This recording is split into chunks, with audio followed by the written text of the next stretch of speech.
Okay, nerf Invis, nerf Mantis, nerf Ultron, nerf Gambit. At the risk of sounding biased in an all-tank podcast, I feel like supports actually benefit more from this change because they actually get the effect during their ults. Not locking roles enables you to make cooler heroes. This fucking one character's existence is the cause of a lot of frustration. If it worked in the other game that was very similar to Rivals, then why not try it here? I was like, they actually made Kingpin. Like they could legitimately put that character in the game like tomorrow if they wanted to. Their rank system feels like a toy when it needs to feel like a robust, legitimate competitive system. What's up, guys, and welcome to a brand new Clear Comms podcast. Today, we're joined by returning guest TeamCaptain. Thank you, man, for coming back. Welcome back, welcome back. It's good to be back, Bren.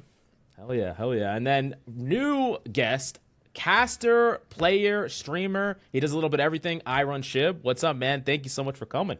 Dude, stoked to be here. Ready to get after it. It's good to see you guys finally get on, to actually chat in person, man. I'm stoked. Yeah, awesome, awesome. We played against you the other day, right?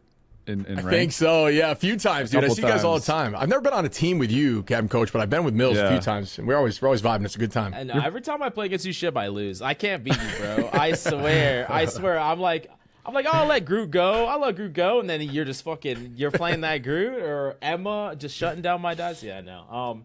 But I actually, before we talk about anything else, because I didn't get y'all's takes individually, I want to get your takes about the CC change. I know we got the CC change was a really big change going into this half season, the Tenacity changes.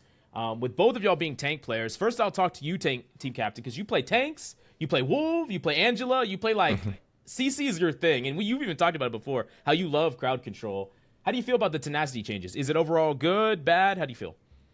I think it's a good idea that could be better implemented.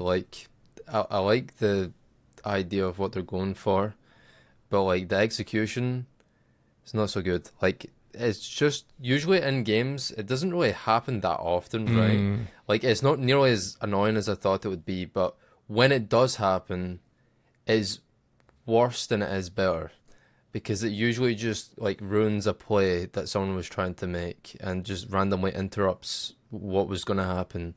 For example, a Wolverine ult could randomly just not grab someone, or an Angela ult can just randomly not grab someone, and so on.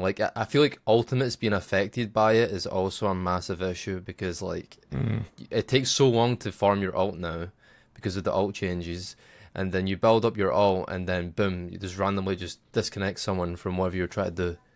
So I think if they workshop it a bit more, it could be a good thing. But currently, it's just kind of weird. I don't know. It's a bit odd. And you think just specifically no ultimate should be affected by it? I remember I was flying in as Venom, got hit by a couple CC, then Groot tried to ult me, and it just got. I was like, nope. All right, I'll just fly. I'm just back. Yeah, and as I played some support as Luna, and sometimes you hit a freeze on someone, and then it just gets canceled and you die. You're like, well, I hit my skill shot. Why am I dead? Yeah. I could definitely see where that's frustrating. What about you, Shib? How do you feel from your perspective? Yeah, so I honestly, when I first saw it, and I was curious when your guys' take on this, I thought it was kind of a nothing burger. Once I got in there, obviously content side, when we saw that, all of us were like, yo, this is crazy. This is going to change the game completely. And I think everybody made videos on worst case scenarios. But it doesn't happen that much. I'm with you, TeamCaptain, on it definitely shouldn't affect alts. I think the Emma, they said Emma's ult doesn't count, it's cinematic, right? And Hulk tackle doesn't count. I think there needs to be more of that in terms of examples of things that don't count towards the timer. But I feel the biggest influence are exactly things like Venom, who just has 1 million HP, so he's the most likely to see it. And then outside of that, it's it occasionally happens. Thing, it's pretty bad again with Thing, kind of ruins him in my opinion. But I just haven't seen it be insanely impactful. I'm looking forward to seeing what it looks like at the top level, pro scene. TeamCaptain, I'm sure you have a lot of experience with that kind of stuff, but curious. Because I think this kind of begs the question, if it feels random in the way that it happens, and there needs to be all these exceptions made for it to feel reasonable, why does it exist in the first place, right? I think as as a Venom, I play a lot of Venom. I did not ask for a change like this. It definitely benefits me, but what's the point? I feel there's just all these. It adds RNG. This is what TeamCaptain is saying. Is it does add this random element that might not happen all that often, but when it does, why? Why is it happening? I agree with everything you guys have said. I think alts shouldn't be affected. It does feel random. It feels shitty. And I feel like, too, a lot of characters that you thought were going to benefit from the CC changes, maybe characters you thought they may have been more intended for, like big, meaty tanks who absorb a lot of abilities.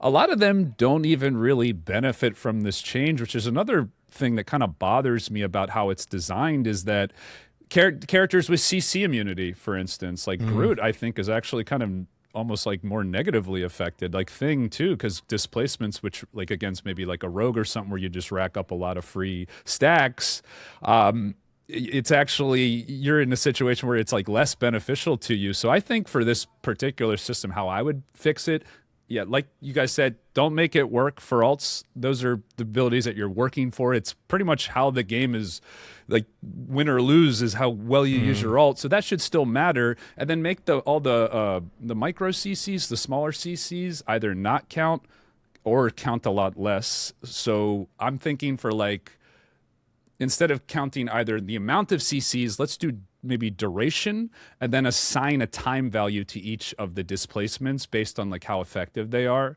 And I think that's how I would go about changing it. So for instance, like a rogue, you know, the rogue like dash thread, like just boops you, or like the blade, make that count as like maybe like 0.2 seconds or 0.5 seconds towards the counter, right? And then add some kind of visual indicator. And that way having, you know, so you only have one thing, and that's what I would do. And I think with that it's fixed. So like you take out the RNG, and I kind of wanted to run that by you guys and see what you thought about that, and if that's like a good direction or bad direction, because I feel like it solves most of the problems. But my belief is that this is kind of a band-aid fix, when what you should really be doing is just balancing the CC abilities individually to not be as long. And I'm very curious what TeamCaptain and Shib are going to say about this, because I think the truly frustrating CCs in this game typically are stuff like Wolverine with a rocket jetpack, stuff like Emma cutscene for very long times. I mean, they made it better as far as, the cooldown's super long, but we wouldn't need to make a cooldown 20 seconds if we're not putting a cutscene, you know, for very long periods of time. And if you're going to try to deal with the frustration that is being caused by CC, why not address the abilities themselves instead of just try to band-aid fix, slap on this large thing? To me, I don't really understand that. It feels kind of like they're trying to circumvent balancing these individual abilities. But I'm curious, because both of y'all play these heroes a lot, so I'm curious what y'all have to say about it. It's up to you, buddy. If you want to go first, TCAT, if you got something. Yeah, I can go. I feel like, in my opinion, like the really annoying CCs is like the ones you mentioned, like Wolverine grab, Emma grab. But the ones that like weren't really addressed is like invis pull. Like being pulled by an invis is equally as annoying, if not more annoying, because you can do The it worst. And it only No counterplay. and it counts as one. It only counts as one. It's like an insta-cast cross-map pull, and you just get fucking like thrown all the way across towards her, you know? And I feel like those kind of CCs weren't really addressed.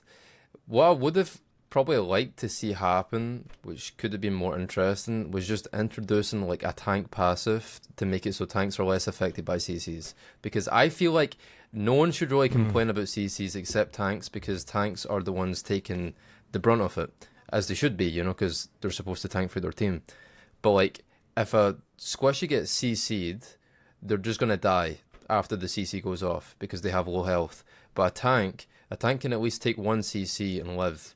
But multiple CCs, obviously, you can die from that. So making it so that you're less punished by taking those CCs would be a pretty good change, in my opinion. Especially boops, like getting booped on tank and you just get thrown off the map. Like, dude. Sometimes you can't even do anything. It's just BS. Yeah, I mean, at the risk of sorry, go ahead. Shib. Good, buddy. No, jump in. At the risk of sounding biased in an all tank podcast, I feel like supports actually benefit more from this change, because they actually get the effect during their ults. And like I said, because tanks have a lot of built-in immunity, like even with preventative immunities like Mag Bubble and Hulk Bubble, I actually don't really trigger the effect that much. But I triggered on supports quite a bit. Sorry, what were you going to say, Shib? No, I agree with a lot of stuff you guys are saying. First thing to address is like, and I wrote this down because I'm super ADD. And I was like, dude, I'm going to forget this. Love the visual indicator idea, Captain Coach. I think that's a good idea. I would love to see when it's getting close. I think, kind of like the scan would show me alt charge. Dude, I wouldn't mind if like I had a teeny little bar under their HP that was just like, how close are they to being CC immune? So I know if I don't want to throw Strangling Prison on Groot or some of this stuff that's just going to be useless when I had no idea. I also, the quantity stuff, like you guys are saying, is weird. I don't love how like many little instances count as like the quantity towards CC, like Rogue. Yeah. I think that's weird. And like Invis push and pull, like you're saying, is dynamic. It's a huge problem. And the counting as one is like, it's like, dude, come on. Like, you know what I mean? That was the biggest problem. It's pulling me in. I'm out of position. I'm cooked. And yeah, just like also like the final thing is, I agree with the fact that tanks also have a lot of the CC. So it's like, it kind of hurts us. This patch has tried to help us, I think. And I think a lot of it hurts us because I'm seeing it happen to targets that I'm going after now. Like, for example, let's say Wolverine, and I'm going after with Emma, CC a ton, and next thing I know, he's totally fine and able to escape. And I'm like, all right, that wouldn't have happened prior. At least I got a shot at it. Yeah. There's a lot of stuff that I'm kind of unsure about that I think they could definitely use some tweaking on. Yeah, it feels rushed for sure. It feels to me a little rushed and poorly thought out if you're looking at it from a competitive perspective. And it's a little odd to me too, because my biggest complaint by far about the CC changes, I'm kind of in the boat of TeamCaptain. I feel like it could be good. Like they're kind of like they got the right idea, but like you mentioned Rogue, a lot of the core like combos that some of these heroes have kind of aren't in the game anymore. So not only does it feel more random, but the skill ceiling of a lot of really cool characters has been lowered. And now we're limited in the amount of plays we can make in some ways. And it does increase the skill ceiling, I think, adding like a CC counter that you can't see, but it's in other unfun ways that I don't think are good for the game. Also, I can't imagine how much of a bitch it would be to cast, just like randomly seeing these like people just go immune. It's like, oh, that person's immune. I guess they took like it doesn't seem like a good. We didn't really give you a chance to introduce yourself. As far as I mean, you can Shib is he's not only a high ranked player, but he also is a caster as well. So like how do you feel about when some of these changes come out? I'm very curious how you try to learn it in game and then apply it to your casting. How do you kind of try to connect the two? Sure. Well, the first thing is, dude, I'm just like, and this is not just overglazed, but I just play the game all the time, right? Like it's you know what I mean? Like I not only do I want to just like understand a lot of the stuff, but I like going against the pros. I like getting whooped. I like trying to beat them. I think it's makes me better at the game, and also I think watching them all the time makes me better at the game, which has been helpful.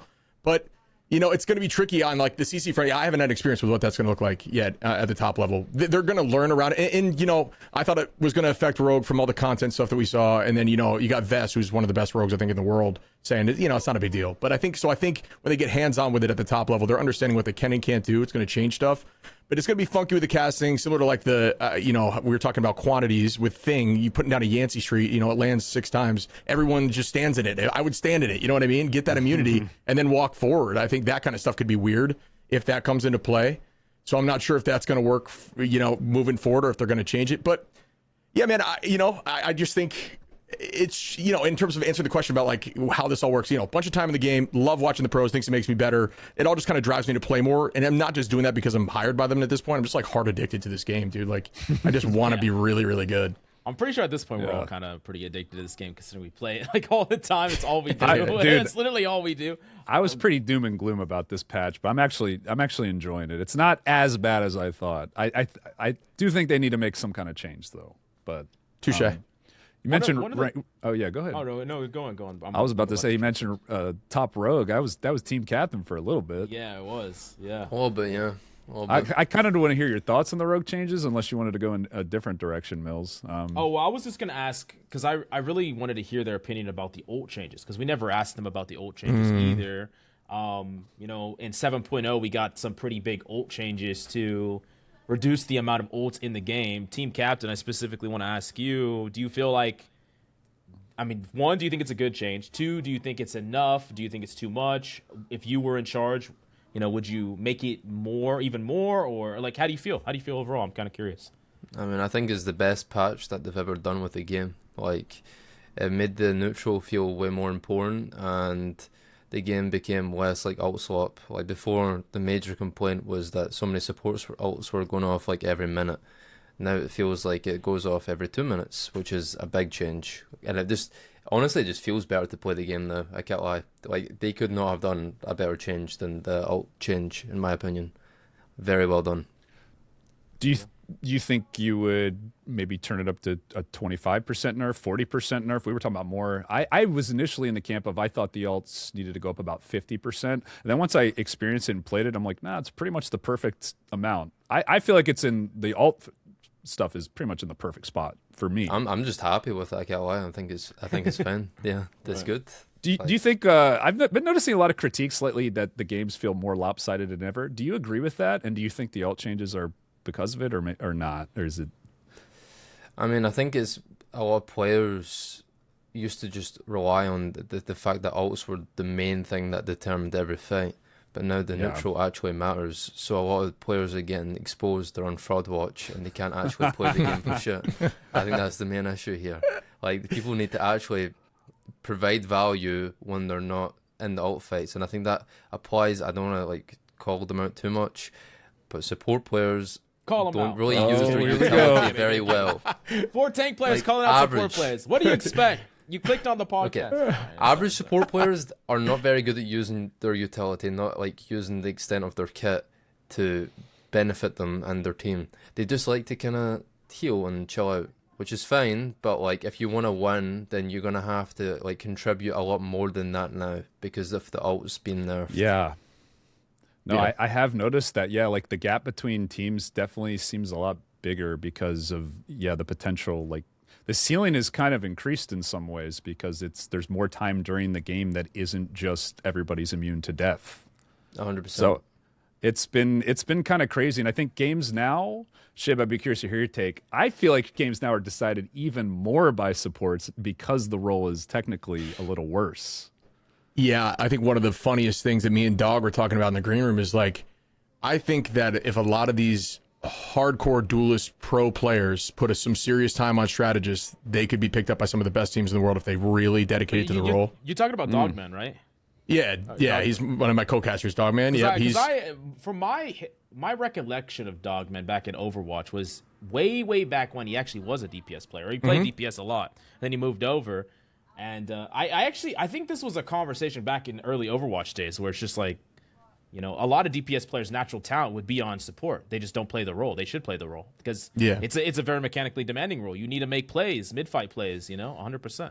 Yeah, that's why I'm with you. I think there's like a weird stigma where people just don't want to play the role, but there is so much, especially now with the more neutral changes. And first off, on the neutral stuff, I'm with you guys. I think it's the best patch they've done. I think it's smart. I'd be cool with another 10% personally. Like you guys are saying, I'm fine with a little more. I don't think they need to, but I wouldn't hate it. Yeah, and I think there's weird because like I'm trying to call this out because I can just already hear the notifications dinging about people going after TeamCaptain for the strat call, but he's right. I mean, there's a lot of neutral play that needs to be provided, and strat is difficult. It's a difficult role, and I think if you're really strong in that downtime without just pressing Q, you can win games and carry games, and we're seeing that from some of the top teams across Ignite right now. But also, it's kind of on us, and I'm willing to admit this. Like, for example, if I have a Mantis on my team, the reason Mantis is banned so much in pro is because she's disgusting. She can make people get ult faster. She enables one-shot combinations, but in ladder, she's buns, and that's partly on me and my team because I don't feel comfortable pulling out like the cap or the Venom all the time. That might pair better with the Mantis. Instead, I just want to run traditional front to back because I like it more, and it's on me. And if I did make that switch, it would be easier for my team. I think people immediately just blame the strap, but it's like, dude, if we shifted comp, we might run it with this comp with Mantis. But it's just, so it's a little back and forth. So I got to give myself heat on that. I've been trying to own up to that a little more too. So, to be fair, it is hard to be infinitely flexible on tank. Like, true. Tanks are very hard and very deep, I mean, I'm not saying supports aren't, because they are. Like, I'm not going to expect my Luna Snow player to be able to play Jeff. But, your group player is not going to always be able to play Venom either, like that's hard. It's very difficult, I think, to give, a little grace to yourself. It's like not the easiest thing in the world. No, but I'm just with you. I just think that's something that like I think kind of gets tossed to the wayside is like a lot of these strategists that are very strong which are very mechanically intensive get kind of crapped on in rank, right? I'm trying not to swear because we're on YouTube, but no, you're good. You're completely good. Well, still, I'll hold on until somebody breaks the barrier, I guess. But they didn't have the beer yet. I was thinking about getting a beer. No, you can. Let's go. We just had a drunk stream, Coach Mills or drinking stream. Only I was drunk. We did drunk duos, or that's what we did. Drinking duos on stream. And they went well. I love it. Yeah, it did not. It did not go well. C1 to GM1 in one night. It was very fun. It was very fun. But you brought up a lot of interesting points. The one I want to go touch on first, I played one ranked game today, and I went against Mantis, Ultron, Invis, and I wanted to throw my computer at the wall. We're kind of jumping ahead on my list, on my little list right here, but like I do want to address Ultron and Mantis because they buffed Ultron. And I think Mantis has been this arbiter of triple support, really, is what she's been.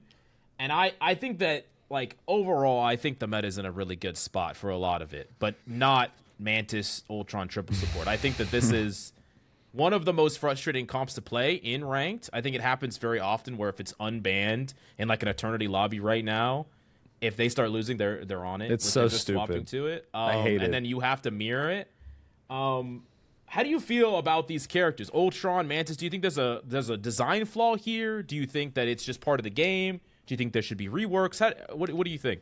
I used to think I had a pretty good handle on my money until I realized I was still getting charged for subscriptions that I completely forgot about. Like free trials running into monthly charges, random small payments adding up, and it really wasn't anything huge, but it was constant, and it turned into a much larger amount. Honestly, it made me feel like I wasn't really fully in control of my own finances, and that's why I'm really excited to be partnering with today's sponsor, Rocket Money. What I like about Rocket Money is that it puts everything in one place. Instead of bouncing between accounts trying to figure out what's going on, I just open the app and get a clear overview of everything at once, and that alone makes things way less stressful. But the biggest thing of all is definitely the subscriptions, and it shows me exactly what I'm subscribed to all in one list. And there were definitely a few that I didn't even realize I was still paying for, and I really didn't even use at all. Being able to track that and cancel what I don't need has actually helped me clean things up quite a lot. And I've also been using it to keep an eye on my spending habits, seeing where my money goes every month, and making me realize how some of these small purchases stack up, and it helped me be more intentional with how I spend my money and help me meet my finance goals. Now, if you want to take more control of your finances, go to rocketmoney.com/clearcoms to get started. You can scan the QR code on screen or check the link in the description. It's free to download, and you can even unlock more features with premium. So don't miss out. Check out Rocket Money in the links down below. All right, yeah. So for me, yeah, I obviously don't love the triple stuff. I think it's strong, really good into dive, which I think is pretty good right now. And dives can be fun to watch, can be annoying to play against. So different conversations or whatever. I like that it has a pretty strong counter. But yeah, I think a lot of it's a little funky. I play a lot of Groot, and I think Groot's pretty good into that comp. So I don't hate it as much as probably you guys. Running that Strangling Prison is just massive into Mantis anytime she ults. You could try to find Ultron vulnerable too, and if you combo well, and you run you just have to run big alt comps. You have to run potentially the Magneto Meteor M, the Namor, the Moon Knight, that kind of stuff. It's annoying, but I just land Strangling Prisons and profit every time I hear a strat ult. That's what I try to do. What you're saying is I need to learn Groot. I need to get good. Because I've been, I kind of told myself this season, I've been having more success this season than last season's. I've just completely given up on playing front to back. I'm not playing any front to back ever. Like I'm playing Venom, I'm playing Tank Pool. You know, if you want me to play Mag, like I'm just not doing. I'm not playing Groot, I'm not playing Mag, and I guess it's just playstyle differences, right? You're gonna like those characters. You play well against them and probably with them as well on characters like Groot and Emma, more front to back oriented. Yeah. Versus, I prefer Jeff Rocket backlines. I'm a big fan of White Fox backlines, but different strokes for different folks. I guess. I guess that's that. Wait, is it going to be one of the Healbot White Foxes or one of the ones that actually play their character? Commit, yeah. Just making sure we got the right hero we're talking about. What about you, Team Captain? How do you feel about Mantis, Ultron, and the characters as a whole, as far as?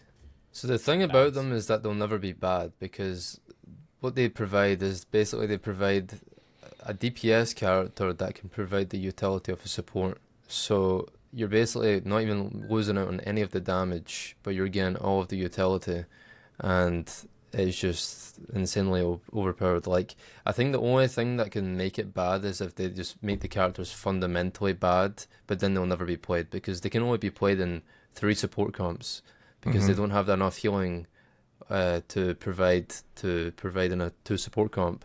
So I just don't think that there's any other way to make them not strong other than reworking them completely, because otherwise they just kill the characters and they won't be used. So I don't know. They've got 2 options. They either keep it as 3 supports they're only viable in, or they limit the role to 2 and they rework all the triple supports like Adam, Ultron, Mantis, Jeff. That's the only way they can do it. I guess that's a good time to segue into role lock. How do y'all feel about the idea of role lock in this game? Because here's the thing, I'm very against the role lock. I still am pretty against role lock, but I also think that one of the big reasons role lock didn't work back in Overwatch was because there wasn't enough tanks, there wasn't enough fun tanks, and we severely had like these big queue time tank problems where like you were in Grandmaster and you would be waiting, you would either get an insta queue as tank and you're in a lobby that's super unbalanced, or you would be waiting like 19 minutes as a DPS or whatever. There's just not enough. But I don't really think we would have those problems in Rivals, because that's all I see is tank players. And, in every eternity lobby there's like 4 tank player, flex player, but tank mains. I don't think we would have those problems. I don't know. What do y'all think about that? Role lock is too finite. Okay, how about something a little more like better vibes? Soft role queue. That's what we need. You encourage the matchmaking. Maybe gives your role, but like you pick a secondary. You'll never get your my third. teammates are encouraged to not throw games. The not League of lock Legends. Spider-Man, Maybe it's like not 60 lock PP. They're still Yeah. Well, no, encouragement does what nothing. I'm saying. What does that mean? What does that mean? I want to hear their opinions, but like I'm just saying, like role lock is very. What about a system where it's like you get your main role 60% of the time, right? But then the player base is like, I don't know, for lack of a better word, like trained to accept, like, okay, I guarantee at least get 2 of the roles I want, so I'm going to be okay with getting support 40% of the time. Wouldn't that be like a good system? I feel like, but okay, You're like, saying it's red, so it is 2-2-2. Me or Coach Mills' system. You got to pick one. Like, we need some. But what do you mean? Like, so it is 2-2-2, but you don't have to play 2-2-2 inside the game, or you do? No, I mean, maybe like the system you can like hybrid could be like a 4th role that like sometimes will pop up, and it's like it'll just whatever. Every team will more or less. I don't know, dude. Like I'm not a game designer, but I'm just saying League of Legends did a system where that more or less worked. And yeah, like if you're a support main, and that's obviously a less common role, if you put that as your secondary, you're gonna get it way more than if you were like a mid main and put that as your secondary. Saying you log. I see what you're saying. Yeah, because. So because we had this conversation before, how back in Overwatch you had different ranks per different roles. Every single role gave you a different rank. It wouldn't and it was do that. queued completely separately instead of queued collectively. But what you're saying is you say I want to play as DPS or tank, and then they're gonna put you into a game as DPS or tank. Yep. And they could speed up queues that way. But I just don't think that queue would be as big of a deal. It could end up being that, but I think there's a lot of fun tanks in this game. And they could make a lot more fun tanks. I'm what do you curious think? here. Is there something to lose going role lock? What do you think? You can tell we've talked about this a lot already. Yeah, we've thought about I like it. I like the passion voice. Yeah. So the problem with role lock is queue times are really bad. There's also going to be multiple ranks for each of your roles, so you'll have a rank per role. So you're going to have to manage 3 ranks instead of 1. And then they'll also have to make a leaderboard for every role as well, because the queues will be different for the roles. So there's going to be, instead of top 500, top 1,500. So there's multiple factors to take into account here. But I think overall, I would say no to it, just because I think that with the game, like with the way the game is made, it's more incentivized for casuals, for one. And then that's going to push away casuals because people don't want to be waiting in these long ass queues to find games. And then on top of that, I feel like certain roles are going to be very, very long queues because it's less popular to play it. Like tank role will be the fastest queue, without doubt. It's been proven in Overwatch. DPS queue will be the longest, and support second longest. Maybe even the longest, depends. Yeah, I mean, a lot of good points. In terms of choosing one, I think I got to go with you, Captain Coach. You got to do soft block if you're going to end up doing something like that. I personally am with you, Team Captain. I don't think we do it. I don't think it's. I personally don't love the idea. Also, it allows for less like variability in heroes. I've been loving the heroes that they're dropping personally. I like this crazy complex. I like these weird kits. I like when things get different and you change things up. I think not locking roles enables you to make cooler heroes. I truly do believe that fit different team comps that aren't always going to be 2-2-2. And I think the issue with even the soft lock is like you're saying, but how do you showcase you want to run that triple Vanguard, the triple Strat, and whether that's meta at the time or not, that's going to make it nearly impossible to develop. No, that's a really good point. That's a really good point. You do kind of like, sorry, I didn't mean to interrupt you, but like, No. you kind of like gate what types of heroes get to exist. Like, yeah, I get what you're saying. Do you think like we would care less about it if there weren't characters like Ultron and Mantis just like making the game feel unfun? It's kind of like, yeah, I mean, maybe, right? Like the key that I want, and I think they're starting to get better on, but again, I think it's tricky now that I work for the team or like I'm on the casting side. For the record, guys, I don't have like an inside track on anything. People think I like have all this inside track. I just like cast for the game, right? Like, but so every time I give an opinion on something, people think it's like scripted and written for me, but which sucks. I can't believe you got Elsa nerfed. Yeah. That's crazy. No, I don't know. It's just. And repeat what your question was, Coach. Sorry, I'm losing it here. ADD City, but yeah, like I really like what you said about having role lock will limit the kind of the types of heroes you can have. I kind of wanted to like pick your brain on that. So I'm saying, like, do you think maybe a lot of people feel this way about it is because it's so important to have like a comp, and characters like Ultron and Mantis kind of challenge that equation and like they're I feel like they're either like really OP or like nobody plays them. Sure. Yeah. So it's like those types of heroes, it seems like they have trouble balancing them. So it's like, I get what you're saying. I totally agree with you, but it's like, okay, now we have this situation where they overbuffed Ultron because they want him viable in 2 healers for whatever reason, casuals or I don't know. Like he's almost as like, feels like he's balanced to be like a double healer with how much, So it's just like, yeah, and I get it now. I guess what I was going to say is like it's just like fatigue. I see what you're saying. So it's like, dude, I'm just tired of running into that comp. That's like a problem. You know what I mean? I think the key, which I was going to get average until I ADD'd out, is just like they just need to keep it more consistent and frequent with changes. I think if they just keep making more active, larger changes all the time, more frequently, then we'd get less fatigue on some of these comps. It's like, all right, Ultron's really good for this month or this few weeks, and say they nerf it again or they change it again. I think the more that they do that, although it can be annoying, and make it very tricky for top level teams to constantly adapt, which I do think is a big part of the pro scene right now because of all the balances. I think it would make it people less stressed out about some of these OP weird annoying comps. I don't think I've played a single triple support comp that I've actually enjoyed playing against. I'm not gonna lie, all the way back from res comp to like I don't think that there's a single one. Just because I mean I'm gonna be biased here, but I don't really think sustain is that fun and interesting to play into. Giant amounts of sustain. Like if you're gonna. I like it when a backline like kills me. I don't like it when a backline just survives me forever, right? Like that's why I'm a big fan of characters like Jeff. I'm a huge fan actually of metas that have Jeff in them because I like more proactive backlines. One thing, what if when you hover to like someone's profile, you could see like the top 3 heroes that they play or want to play or something like that. Some way to just create some transparency in like comps, like.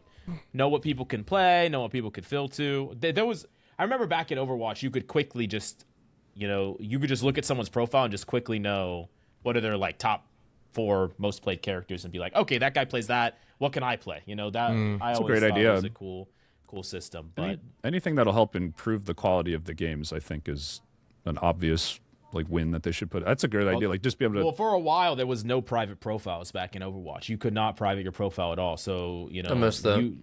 Right. Yeah. And I liked it, but I mean, the reason that they added it is because people would just look at their profile and be like, "You're just a master shitter. Get off my DPS." That's what I say like missed. something like. I mean, it was fun. But that's why they got rid of it. And but it did help you build better team comps because you could see like, hey, this guy only plays Doomfist, and he's probably the guy that we should play on tank, stuff like that. I also think I'm curious what your opinions are on rank resets every 2 months. Do y'all think that is an acceptable pace? Is it the right amount? Is it too fast? Well, what do y'all think, Shib? What do you think about that pace? Because I know you're a busy guy. I'm sure it's probably hard to. Bro just said he does nothing but play this game. Well, busy with rivals. No, it's no, but yeah, I mean that's actually something I haven't given as much thought. When it comes to rank reset, I like it for the stream side of things. I'm sure you guys do too, right? Like it's fun because yeah, I mean we got no life except for the game. Yeah, right? yeah. The stream side of things, I like it a lot. You know, is it annoying because like I did the solo to like Eternity last season just to try to see just no queue with anyone just to get it done, and I was like, all right, like I don't necessarily want to do that again. You know what I mean? Like, so I don't love the resets, but I'm fine with 2 months personally. I don't know, maybe that's a hot take. I'm curious what you guys think. I mean, I think that 2 months is fine. Also, like I think if you're going to change anything about ranked, it's the system itself. I don't think that resets or placements or anything needs fine-tuning.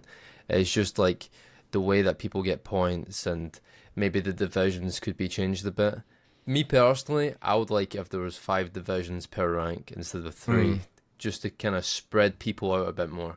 Because I feel like a lot of people are a bit too clumped together that the skills and matches aren't quite there.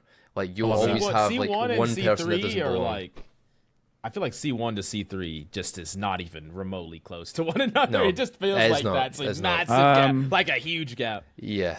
I mean, you could be Eternity queuing really late night, and then you get Celestial 3 in your lobby, and you really feel it. Like, you 100% feel it. That's by design to have everybody, like all the...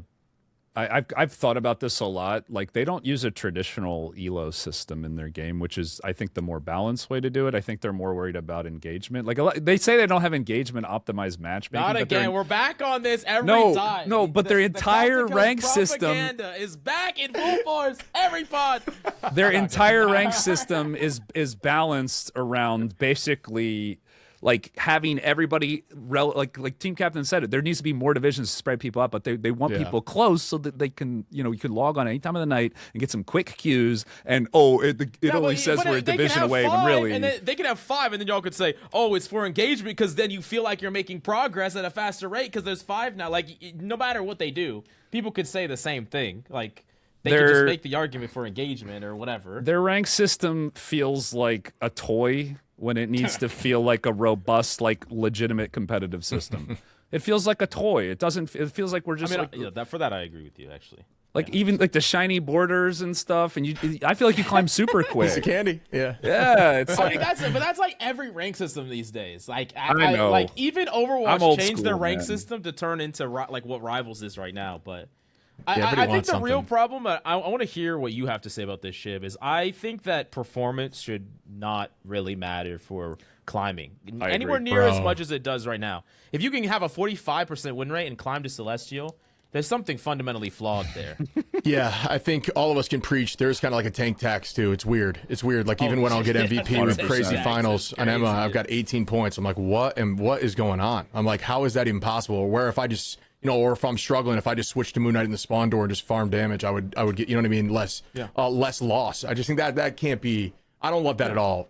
TeamCaptain though, the idea of extra ranks, personally love that because I think even no matter where you are, the gap, like you're saying C3, C1, even Eternity, like the people that get into Eternity to like Eternity 200, it feels like a totally different game. Like I don't love when the game, like you're saying, the quality of matches feels crazy off.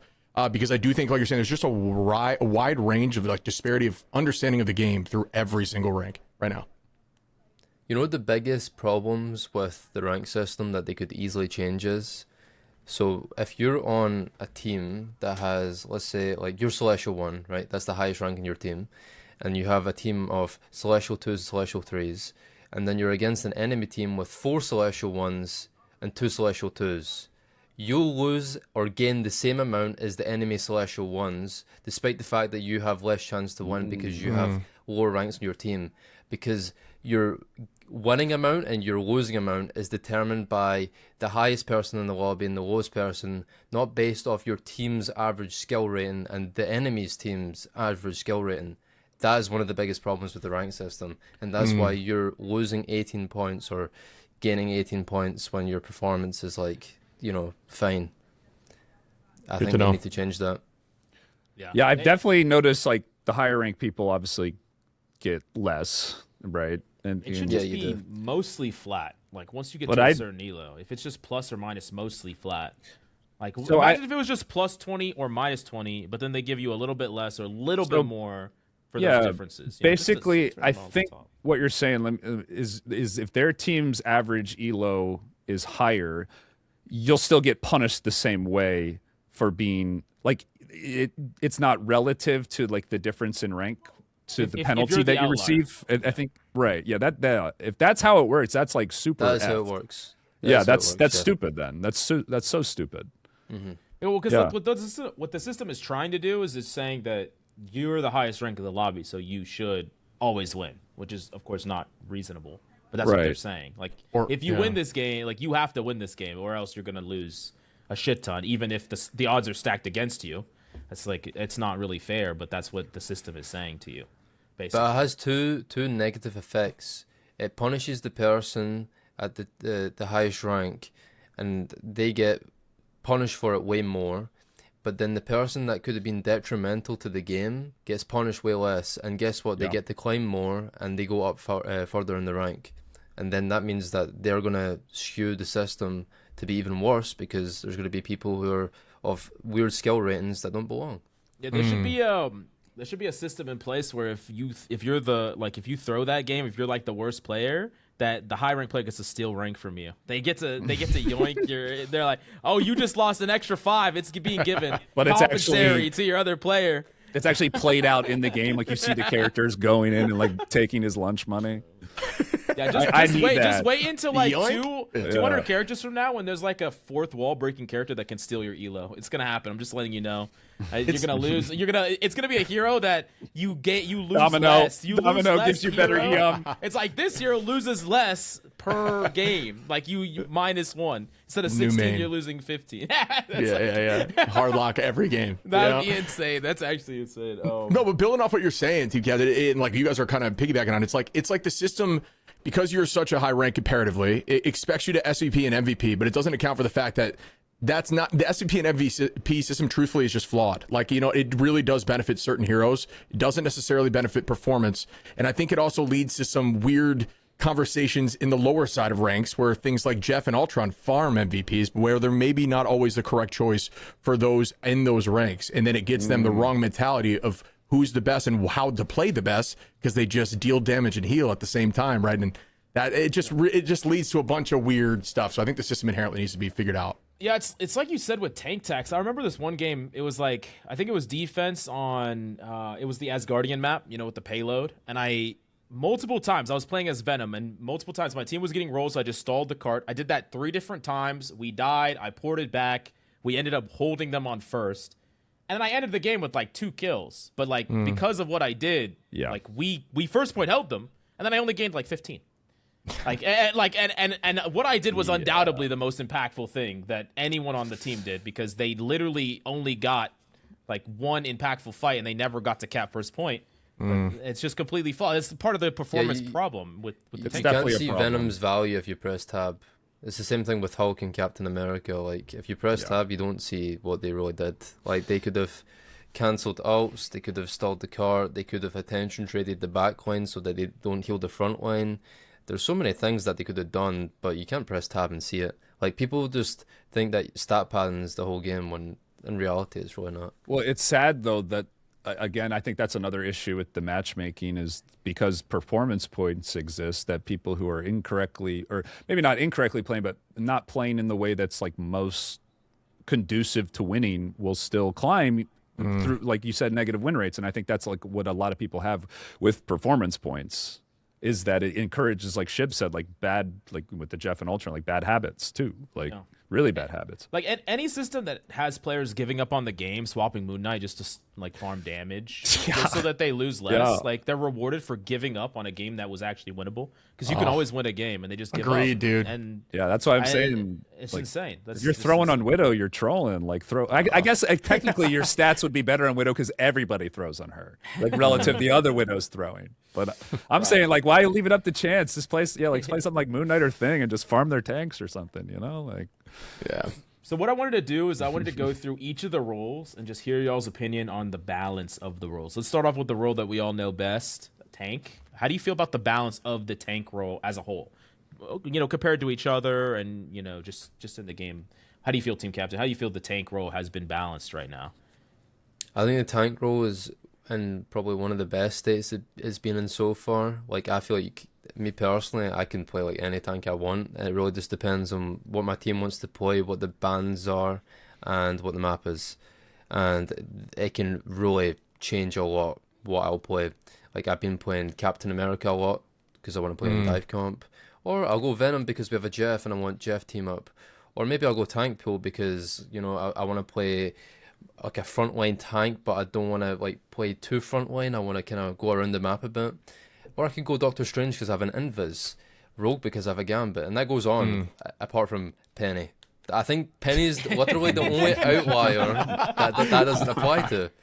Where she has 0 value, 0 anything. She's just there. She's just there. But they buffed her webs. She's got an extra They one buff her now. webs. Yeah, it's true. That's a little bit more on the What on are you the map. talking about, TeamCaptain? In Plat, she has a 66% win rate, bro. What are you talking about? The best thing that they did to Penny was make it so she has 4 webs, so you can draw a penis on the ground. That is the best thing that Penny has.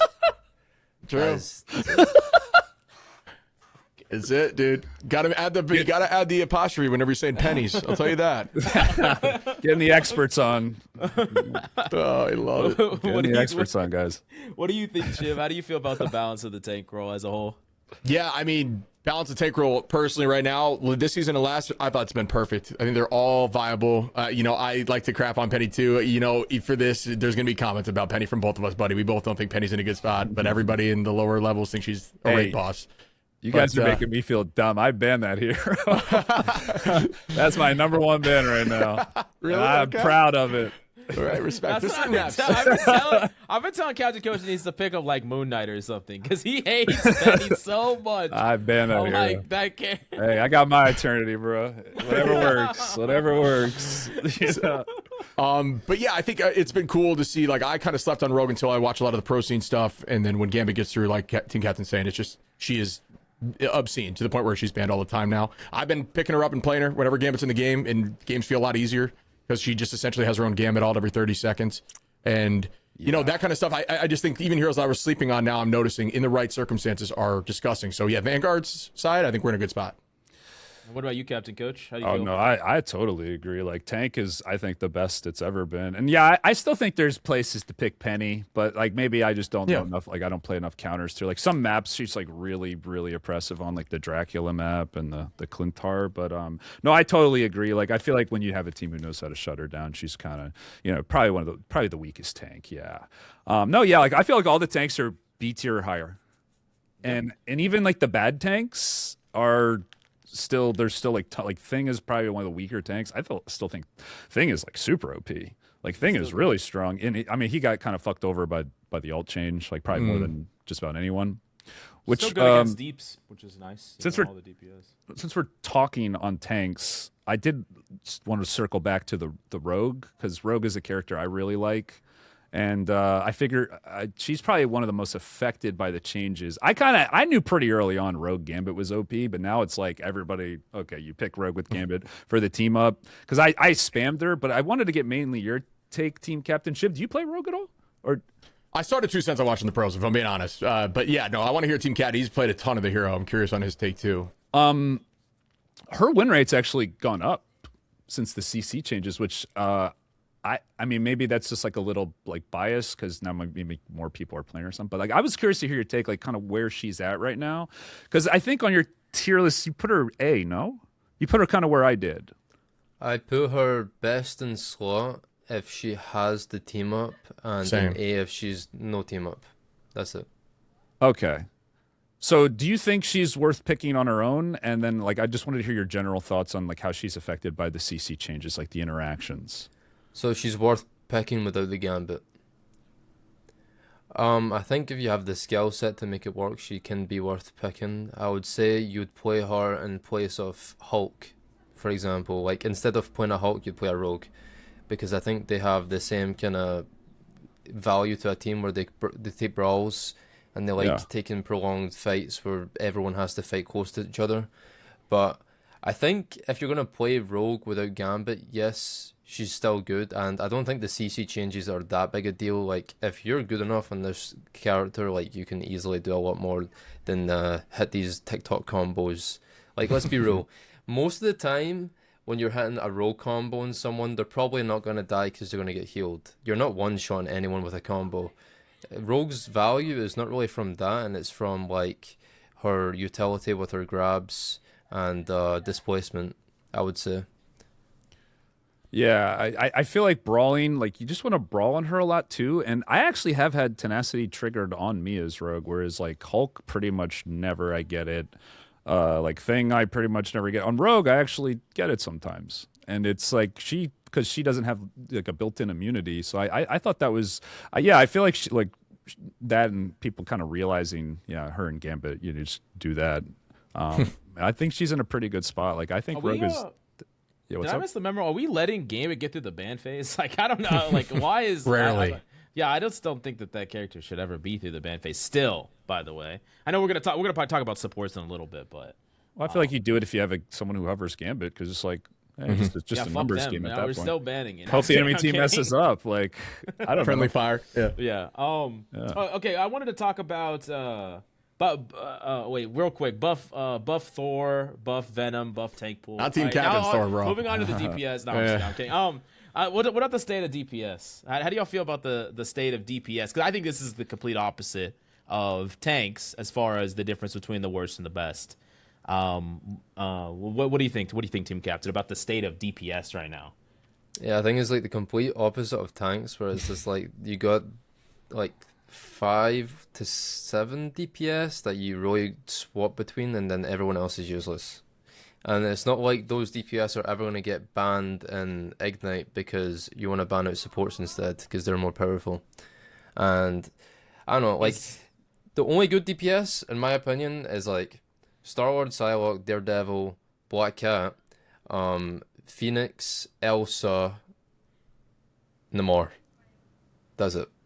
I think those are the good DPS. And then like Spider-Man if you're like insanely talented. Yeah, right. But you have to be talented. Or like maybe Wolf. You think Wolf in there or no? Yeah, no? Wolverine, yeah, he's got use cases. He's definitely got use cases. Real but quick, can you everyone tell- else, no. Yeah. What about Black Cat? Sorry. No. You gotta she's ask him broken. about Moon Knight because chat's comments are gonna go crazy because he gets banned in lower ranks. Apparently, Yeah. I found this out. So I just wanted Okay, to hear Moon your take Knight's on that. only use case is breaking a spawn hold on payload maps. That's it. Right. It's the only time you should ever use him realistically. Same with Storm. Same with Yeah, Storm. Storm as well, exactly.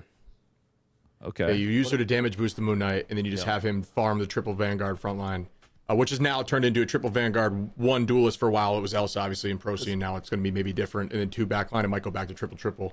Now that Elsa's kind of... Shib, could like a normal player do this? Dude, I try to do that in ranked. I think that's the fun part. As I tell people, I'm like, let's do this. You know what I mean? Sometimes it actually works. Yeah.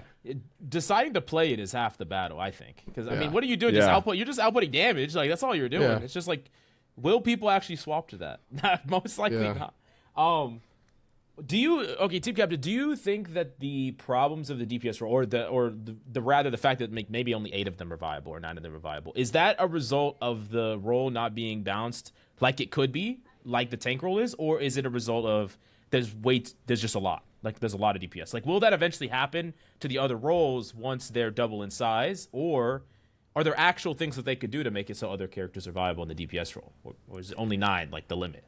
To me, it's that there's too many niche DPS that are just weird, like Squirrel Girl and Scarlet Witch, for example, and Black Panther.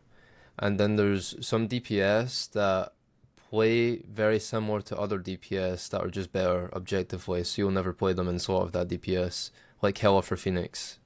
I just feel like there could be a bit more diversity and like different DPS playstyles as well. And then there's like so many power creeps that are happening because obviously the DPS role is the most like, I think we had the most characters for the DPS role throughout the last year. So there's so many different characters that they added, and most of them have just been straight up upgrades of what we have, you know. Yeah. I guess then I'll pivot to Shib. We asked Boger the same thing. He called certain characters like training wheel characters, or like noob characters like Scarlet Witch and Squirrel Girl. Sure. But we understand that those type of characters in their current state will never make an impact on like the high rank meta and the pro meta. So do you think that these characters should exist and just be in this like state where they're not really good, but they can be noob characters? Or would you like to see them go in and actually change these characters, increase their skill cap, add more utility, do whatever, and then those characters are actually viable in high level, and maybe one of the 9 we get to actually play them? That's a tough question to answer. What I'll say is I don't mind like the training wheel, the learning, like finding a way to find a solution to those heroes that maybe aren't the best in higher ranks. I think teaches you how to play the game a little better and why they're not so good. I think that's kind of something you need to learn if you're climbing. I do think I'm with you on whoever said a lot of these characters have been upgrades, right? So the reason that these 9 or whatever the list may be are pretty much all you'll see in the pro scene is because they're essentially filling a specific niche better than everyone else, whether it's Vanguard busting, being a hit scan. You know, the reason Moon Knight's not as good is because he's a big frame, and so hit scan like Elsa or, you know, Phoenix can just destroy him at range because they're hit scan and they see a big body far away and they can just never miss. And so, like, yeah, I think that I don't necessarily mind that they're better in the lower side and they struggle above, because I think that changes the meta for as you climb. It makes more heroes have impact. I don't think every hero needs to be meta, but they could. And the only thing that would really be able to introduce that, I think, which I think is the best part of Rivals, is the team ups. But they got to get a little more aggro with how crazy the team ups can be again, like they used to be. Agreed. Wait, what was your favorite team up? What's your favorite team up, Shib? I'm curious. Of all time? Of all time. There's a lot to think about. Yeah, anyone can throw in whatever their favorite team up was. Well, I just think of some of the crazy ones. Like, think about remember Unlimited Ammo? How just insane that was. It's disgusting. That's my least. I hate that. I hate it. I think I honestly think that Unlimited Ammo forever warps people's perspective of Bucky, like in a really negative way, where they just like, I mean, Bucky's just building ultimates in the first 25 seconds. It's just not supposed to happen like that. I just remember that being super broken. That's crazy. I like the Magneto. I like the Magneto one. They brought it back. Sword? Oh, the First sword. sword. That one was hard to aim. I didn't like that one. First sword was crazy. First sword was crazy. I like the new sword. That's easier to aim. But I guess that's kind of like the point of good like team ups is to make it feel different than you normally like what you're normally doing. I guess I like fastball. Fastballs. I know I'm biased, but Really good. I think the best team up that they've ever made, at least in my opinion, I really like the Magic Strange team up. I'm a very big fan of a skill shot team up that has playmaking. I'm a huge fan of that, and I wish they would add more of those type of skill shot type team ups. It's really cool. I don't really play Magic all that much, so I don't get to utilize it as much, but I love that conceptually. I like that concept. Gamma Strange was good. Like Gamma as a whole was good back then. It was strong. Like yeah. Gamma was think of cool. my favorite. I was a big Strange guy. Season 1 like only, so I loved Gamma Strange. But the problem is if you had these team ups from season 1 now, once people figured out the game, like it would be too much, too strong. Yeah, I think there's a fine line between like strong and almost necessity for the character to function. Like a lot of Namor's team ups, like where he's finally in a state where he doesn't need it in order to be good. But for a long time, he was like a squid bot. Felt like yeah. What kind of team ups would Wanda need, for instance, Shib, to get picked in? Actually, what is the weirdest comp you've casted or seen in like a series? Well, it depends because like sometimes it's a team that's like because there's a lot of teams that are at the very top level have been running a lot of meta stuff, right? Like and not really getting crazy. I mean, I think the team that's running the weirdest stuff in the North American region right now is We Lost. They're running a lot of the just snowball comps where it's just like, a lot of the brawl, send it together. We'll run the Spider-Man, the dual pool and just kind of walk at them with everything we got. And that's different than a lot of the teams are running right now. So definitely unique. But even then, dude, like you're not going to see Wanda or Widow unless they're just trolling. You know what I mean? Right. But Unless it did have like, it did have like Hulk, Thor on the table, like I said, like dual pool. That kind of stuff's definitely different. I mean, they could definitely add team ups that would guarantee a hero gets played. Yeah, I mean, you would have to just like for instance, like res comp, like if you gave Wanda a triple team up with Mantis Adam and it's res comp, but you need her to be played in the comp. Yeah, she's in pro play. Like she doesn't belong, but she's there, right? Because you want to be able to res your Adam and your Mantis for free, like 100%.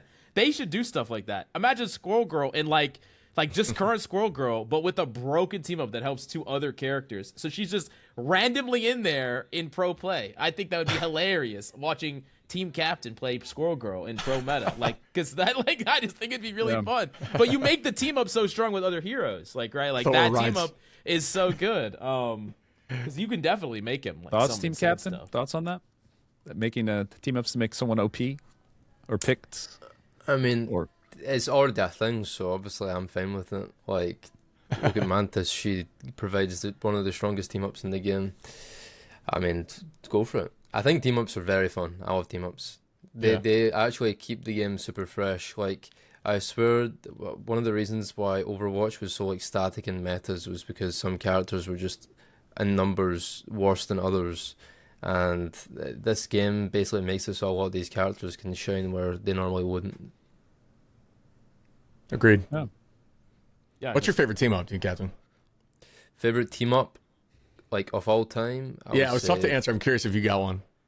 Fastball Special. Like, I love team ups where both the players have to do something and it's like they're actually working together to do something, you know?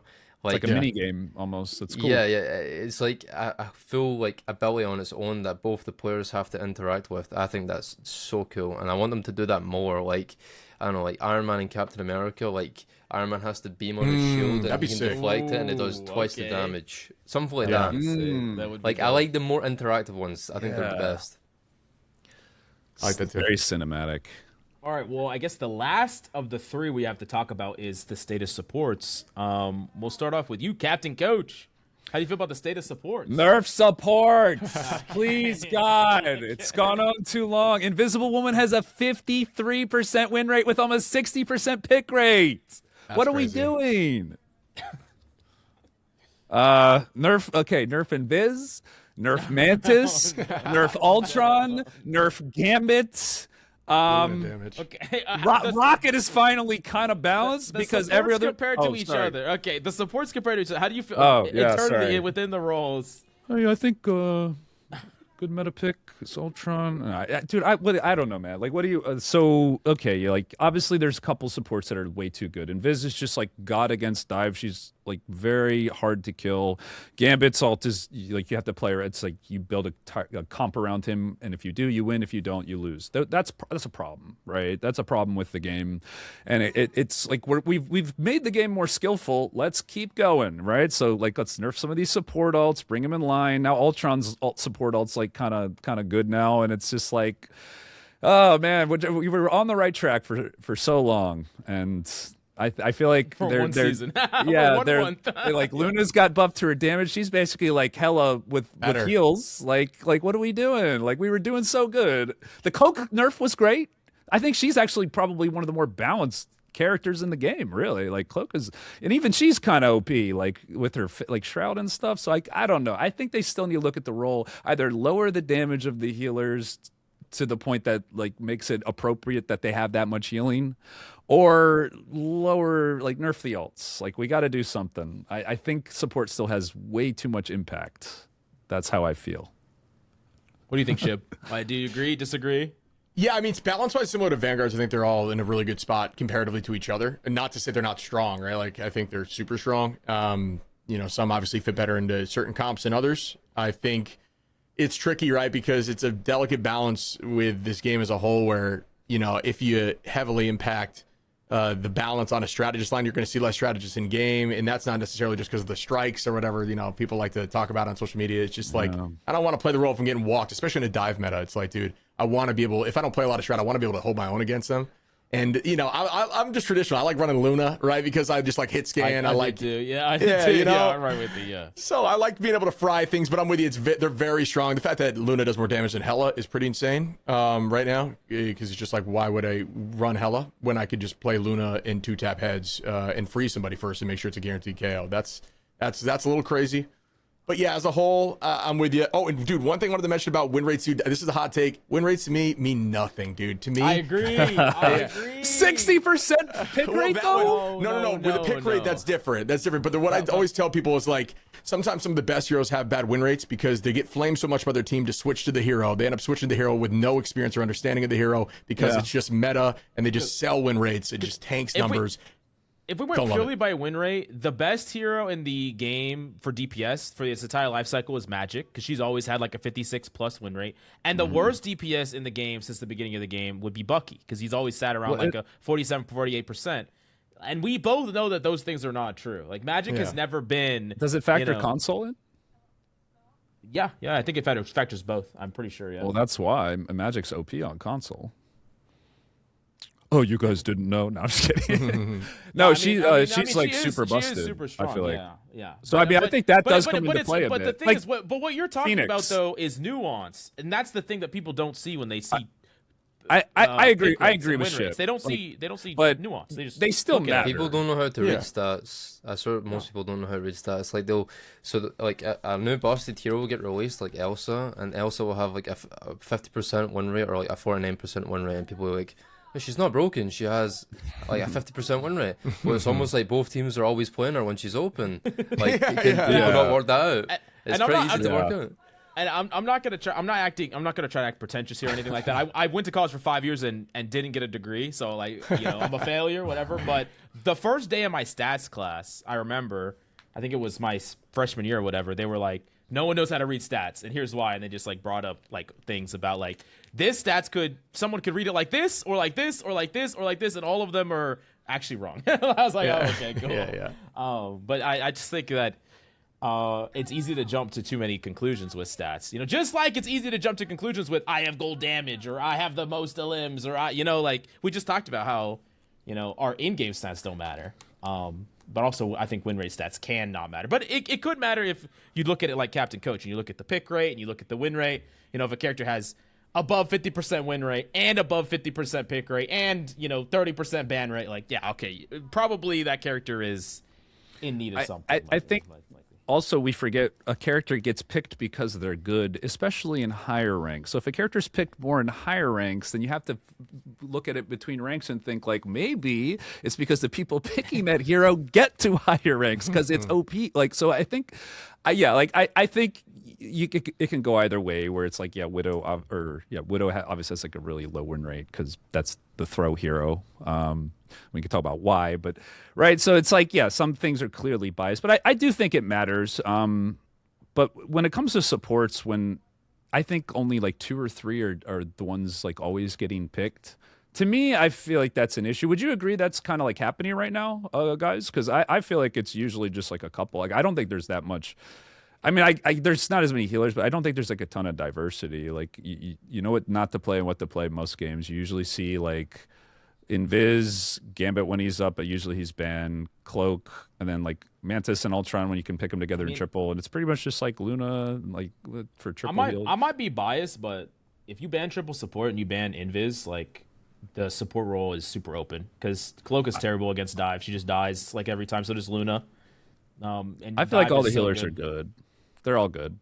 There's comps for everything. It's just like what can your healers play? Because like Fox is Shib nasty too. in before the nerfs to Cloak and Dagger, she saw 0 play in Ignite.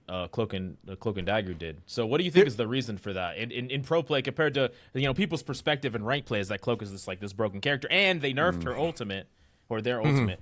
But then you go over to pro play and there's literally no Cloak and Dagger at all. So what do you think that disconnect is, and how can we kind of replicate that in rank play?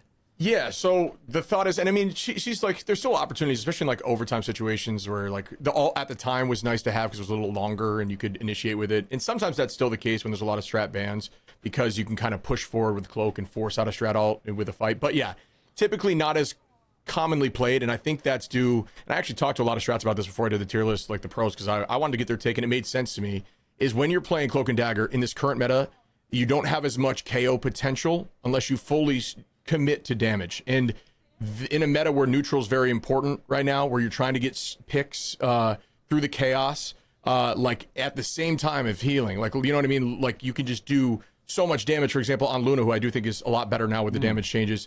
You can get picks and heal and don't have to commit, where Cloak really doesn't have that unless you're ulting and you're staying in Cloak form, right? Like you are forced into either damage or healing, and in the very top level of pro play, you want to have the ability to find picks you're on your own and not just be locked in on either side. So like the opposite of like why Jeff is being played, because he can heal and damage. He at the does exact both same time. and plays I see aggro. what you're saying. They have to pick. Yeah. You have to pick one or the other. that's That's interesting. I guess when you're trying to min-max things, you need to be doing both as much as possible. Would you say her damage is like too telegraphed too, like too slow, like too like she has to be kind of close up? Yeah, yeah, and then the other side of the coin is like I do think that Terror Cape's disgusting cooldown, much like how Thing at the top level play was actually considered pretty good too, because you could purple people on command, like you could press a button and make them take more damage. Like that's huge for team play and coordination, but it's still like it's a little more dicey now because the meta's just weird and like things like even Emma. The reason Emma and Thing aren't played as much is because there's so much movement in the meta right now that you're wasting your cooldowns trying to chase all the time, and you just feel useless. Like you're just chasing after just like unstoppable heroes at all times. But yeah, I think in a similar vein for Cloak, it's just like, like you're saying, like if you're gonna deal damage, you got to be right up in their face. You got to be ulting into them. You're not just sitting there and trying to deal damage for them. Feel like in a game where, like, assuming the supports are perfectly balanced, Cloak will be like one of the first ones not to get picked in prog just because of her skill ceiling being inherently, I feel like, kind of lower than other heroes too. Like, yeah, it's kind of hard as Luna to like consistently aim, but I feel like is she getting played a lot? Because I feel like she's kind of like more play than Cloak and Dagger for sure. She'll get even more with the new season for sure, I think. Right. Hey, Kathy, you've been scrimming. That was before her buff. Yeah. Yeah. Have you been scrimming? Yeah. What are your thoughts on strat meta? Or if you don't, I don't know if you can talk about it actually. It's up to you. But please. No, I can talk. It's fine. Okay. Oh man. Invis super broken. Like probably second best support in the game. Usually protected first over Mantis sometimes. I think Gambit's still the strongest support in the game. Oh yeah. Luna is definitely good. I would say she's good in triple support because she can actually like do a lot of damage as well. I would say Ultron is insanely good as well. Mantis, like I said, is broken. Yeah. Jeff is really good and the hard enabler of dive comp. If you don't have Jeff, dive kind of falls apart and it's like a kind of a shelf itself. And then I would say White Fox is kind of a crazy addition to the support role where she can basically defend herself against divers super well and is kind of insane if you play her on a flank with like a dive tank like Captain America. Yeah. And she's just like constantly dealing damage to your backline. As soon as anyone tries to deal with her, she just teleports away. Goodbye. But yeah, I think supports are super diverse in like what you can play, but it's just I think some are a bit too overtuned. Like there's no reason that Invis should have 275 HP, for example. That is just a crime against humanity. Like, why does she have the same HP as a Luna and a White Fox when she has like a 250 HP shield on command on top of that, And invisibility on command. And invisibility. Yeah, I think at least on this pod we've expressed our frustration with Invis over probably any other character, like probably the most out of every character in the game. Is rightfully we so. Fucking hate Invis. In fact, we should make merch that says "Nerf Invis." Like I'm down, and I think people would buy it because fuck Invis. Like I'm but you're still gonna use her like a picture of her skin on the shirt to sell it. We gotta make money. You gotta find a good one. No, but I think besides it's crazy because I think. Like objectively, like Gambit is probably more powerful than Invis, but like from a frustrating to play type thing, like they're adding all these things like the tenacity changes for making the game less frustrating. This fucking one character's existence is the cause of a lot of frustration. No matter what character I play, I'm frustrated against Invis. I'm not gonna lie, and I understand. Okay, they're gonna go in the comments and say skill issue. I get it, but like. It's so it literally doesn't matter what hero I play. I'm always frustrated up against an Invis. I mean, I don't know how it's a skill issue to just have like about to be killing someone and then she just presses one button and then puts that shield on them and they're just like immune to death. Like whoever she has way too much like survivability. She just makes it impossible to kill anyone in a game. Like I don't know. I like nerf that hero. I don't care. I think she's the best hero in the game. I'm sorry. I'm not going to shut up about her. Let's just change the subject. let's just change the subject. Speaking of a different subject, we actually should get those shirts though. That's actually a sick idea. But anyways, going back to, I want to talk about Blade. Last time you were on the pod, we talked about Blade, TeamCaptain, and every time he comes out with a big buff, I'm like hopeful and like he feels good. And then like the more you play him, you're like, he's just not quite there. Like he's close, but it just feels like they can never push him over the hump. Do you think it's a numbers problem? Do you think it's a fundamental Like his design needs to be different. He needs a rework. What would you do to make this character like a real viable character? This kit. This kit is fundamentally flawed. Like, for example, when you go into your sword form, right? You only have one thing that you can really do. You can attack someone or you can dash at someone. That's your two options, right? Look at other melee characters. You got Spider-Man, right? He can pull you in, he can come towards you, he can uppercut you, he can do all these things when he's trying to do his melee stuff. Then you got Blade. He has a dash that's clunky as hell, and then he can just auto-attack you the whole time, and that's it.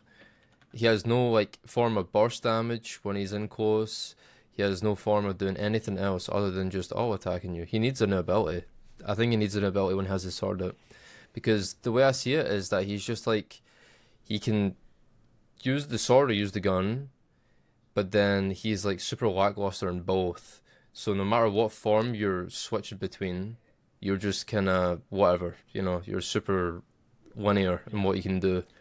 Oh. He needs a new ability.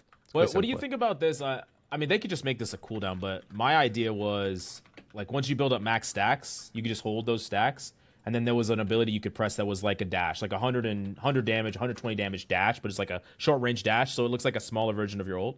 And then you could combo it with like get max stacks, carry those stacks, dash into ult, like do a big burst on someone, kill them instantly. You know, just some way to do burst damage. Like he needs. I like the I idea 100% of agree with like you. working upon the stacks like mechanic. What they can maybe do if I build on top of that is like maybe you could spend stacks to use the ability that they could add on. So it's not like too overpowered, and I personally believe just make it so the ability gives them like overshield or something. Like they've all the good melee DPS have overshield on their abilities. Is a proven fact that is probably what separates them from the other ones, like Daredevil for example, and now Black Cat is another character with overshields that is extremely impressive. I just think the overhealth is what really separates the bad from the good in the melee DPS role at least. Gotcha. Do you think overhealth like that should be in the game on DPS characters? I have an idea for like why they Only put for it some. in, but only for some. Like Star-Lord, for instance. For Star-Lord it feels a bit bullshit, but it's not too bad. Yeah, Right. kind of why I Yeah. brought it up. Well, I think Yeah. they're trying to make a push towards making DPS a bit more self-sufficient. And I'm curious to hear your thoughts on this. They kind of push it more to like the tanks are more reliant on the healers, and the DPS are the people who kind of do their own things. That kind of reminds me of this is the change that they did in Overwatch. I want to hear y'all's opinion real quick because you just reminded me directly. Yeah, of yeah, this, you're Captain good. Coach. So one of the best feelings about playing tank pool is that when you're out of the fight for a little bit, you start healing automatically. And so they did this back in Overwatch, where after you were out of the fight, you took no damage for a little bit. 7 seconds, 8 seconds. You started gaining a little tiny bit of healing automatically. I think something that they could do is they could probably reduce the healing overall amount on the supports, reduce it by 10% or something like that. But then give every hero this sort of passive, self-sufficiency. And what that would do is it makes it you're less reliant on supports. Supports are less reliant on heals. I just think it just feels less frustrating overall. I mean, it feels super good on tank pool. It's not so much to the point where you don't need supports, because you do, but you can hold an off angle for a little bit, wait for your team to set up, and you're back to full health. You can go in with them. Just to kind of like spur the conversation a little bit too, like that would completely change the way I played Hulk, for instance. Just as like a little disclaimer, like it would completely change some heroes and like what they're able to do. So I'm absolutely for something like that personally. It was one of those changes that when people heard about it, they didn't like the idea of it in Overwatch. But then the second it was implemented, it was like one of those changes that everyone loved. It was like, we cannot get rid of this. This is the best change they ever did. Kind of very similar to everyone's reaction to this ult change, where there was still some non-believers about it. And then the second they felt it, they're like, holy shit, this is amazing. Like, we need more of this. It's kind of along those lines. I think it would be a great change for the game. And it would be a way that you can... Because I think the first thing you say is like, we need to nerf, sustain and healing, and they say, oh, you take so much damage, blah blah blah blah blah. This would be a way to kind of offset that, take some of the power away and some of the pressure away from supports at the same time. Yeah, it seems like their current thought on it right now is like they do that through health packs, right? It's like as long as you know the locations, like you can generate a ton of overhealth because you do, or health in general, because you do heal over time if you're not getting hit after grabbing a health pack. But yeah, I'm with you guys. I mean, yeah, I like that for sure in Overwatch. I thought like because it was like what, healing for Vanguards. It was something for duelists and or whatever they're called, DPS and supports too. They each got something individually different. Like that would happen passively. They did, and then they eventually gave the passive to everybody. They heal passive to everybody. Yeah, but originally, yeah, supports got the heal passive. DPS, when they applied damage to a target for a certain amount of seconds, they had a healing reduction. Anti-healing reduction, and then tanks just got a flat CC reduction. It was like 30% less. They're booped around less, right? But then eventually they changed that, and they did give the healing to everybody over time. And it was just one of those changes that the people that played supports, it felt really good on them, and then they're like, okay, let's just apply this to other roles too, because it felt really good on them too. You know, it did make some characters really strong initially, but then they just bounced around and it was fine. So. Yeah, I think it would require some balancing too, but yeah, because I think it would make, you know, again, it would play really well into like dive stuff, like very much so, more so than like your very frontline, front to back kind of comps. But that's not necessarily to say it's a bad thing. I just think it might change up the meta even more than it already kind of has been in this season. I don't hate it, and I like the idea of like passive stuff that happens for each role that might, you know, make the game a little more. I don't know, not necessarily even to say better, but definitely different. Like and I don't mind stuff like that, so I'm curious. I'd be down to mess with it. But I'm also curious as to how much it would completely change certain heroes and make them just so much better than the rest, you know? Yeah, definitely. Like for Tracer, which for those of you who never played Overwatch watching at home, Tracer's like a super self-sufficient character that can like teleport around and be independent. She became really, really strong with this change because she could just be on an island somewhere and, you know, just dip out of the fight for 10 seconds and then she's back in at full health. Dip out of the fight for 10 seconds, back in at full health. Kind of similar to how tank pool operates right now, to be honest. But you can always adjust that number. Maybe they have to be outside of the fight for 12 seconds or 15 or whatever the case may be. But maybe you don't get healed the full. Yeah. Oh yeah, that's another thing. It's just weird that, like, let's say Captain Coach made a play, he got a kill, he got out of the fight at, you know, 100 HP. His team's dead. He can't set up somewhere and wait for them to come back up and engage. He has to go all the way back to his team, get all the way full healed, then he has to get back set up. It's like all the advantage that he gained in the previous fight is completely gone. He can't set up. I'll get the health packs. I know you mentioned that, but I get yelled at for getting them by Spider-Man. You could get scouted out or seen. It doesn't. Like, right. It hardly heals me, but it's like imagine if you could stage like all the way behind them.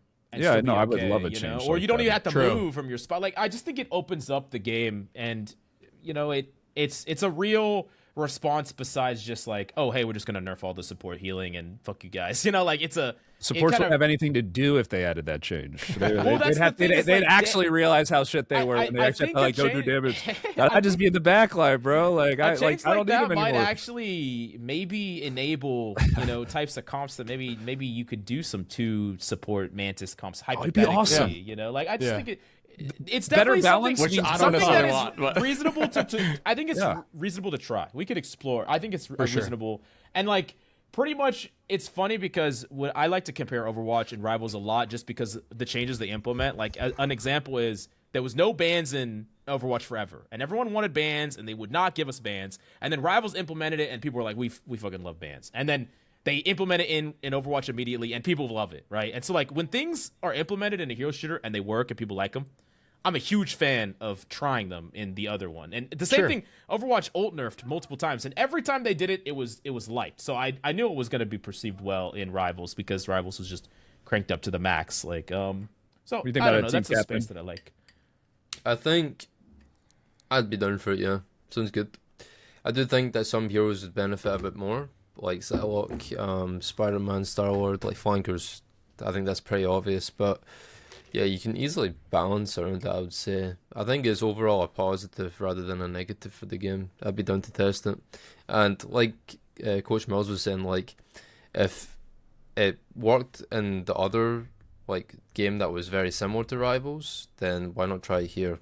Like, I think we should be copying each other's... Well, I wouldn't say copying is the right word, but piggybacking off each other's successes and trying to use that to go forward to make more positive change for both games. I think that's always a good thing. That's the best thing about the fact that we have 2 hero shooters that are actually competitive, is that like now if there's a negative change, one will see that and not go forward with that change in the future, and if there's a positive change, then the other game can follow suit, you know.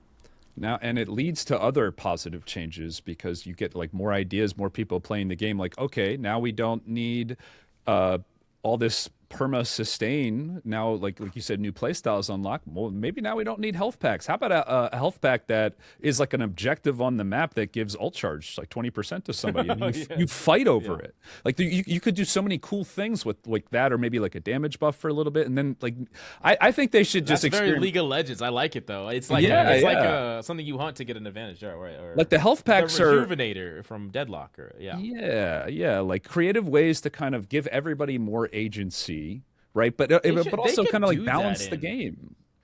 Because if everybody has access to these things, like things like mobility, for instance, now becomes more of a premium, which I feel like is kind of undervalued in the current game state. Like maybe not so much in like dive is actually pretty good now, but I think for a while mobility was pretty undervalued. But I think it's gotten better.